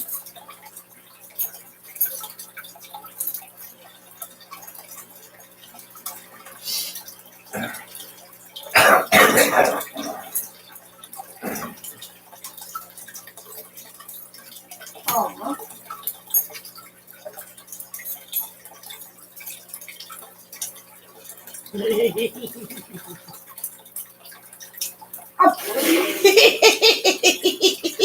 what are you trying to do? Eat it? He tries to bite it. Yeah, he tries to laugh. Here it goes. Bella. Look at Bella. Even Bella gets engaged to it with it. He plays with it too? Yeah. Bella. I didn't know that.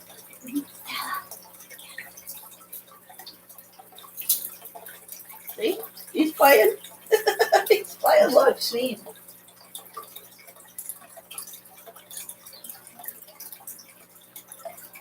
Get it, Bella. Get it. Get it, Bella.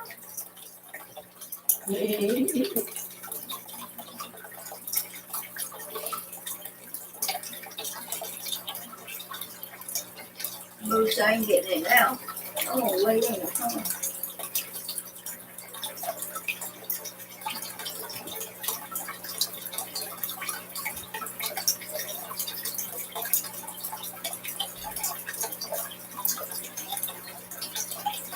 Wearing mommy out already.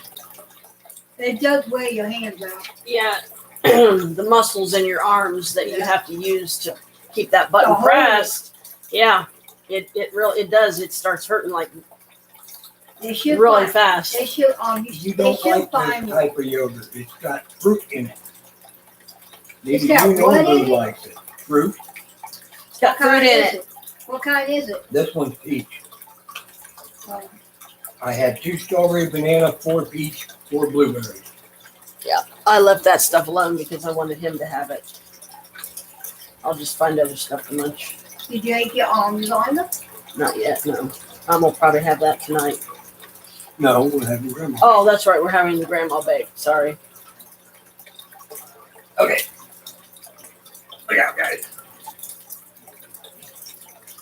Daddy would give you some, but you won't eat it.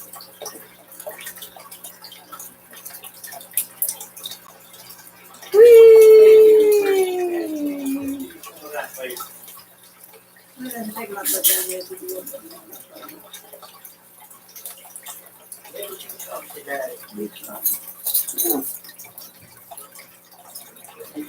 Still live streaming, but I might go ahead and shut that off.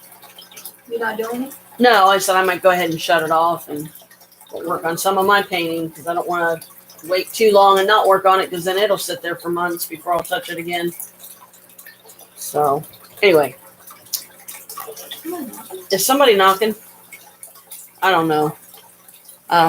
Somebody might be knocking, so I'm gonna go ahead and go. Blessed be, love you guys. Thanks for coming. Thanks for listening. Thanks for helping. Somebody get for me. All right.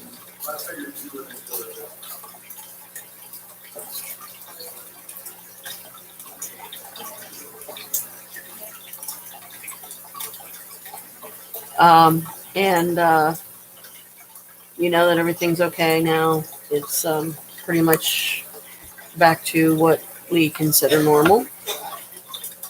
You know, Chris is home. He's doing okay, and you know, let's just go from here. Stay wild, Moonchild. See you next live. Blessed be.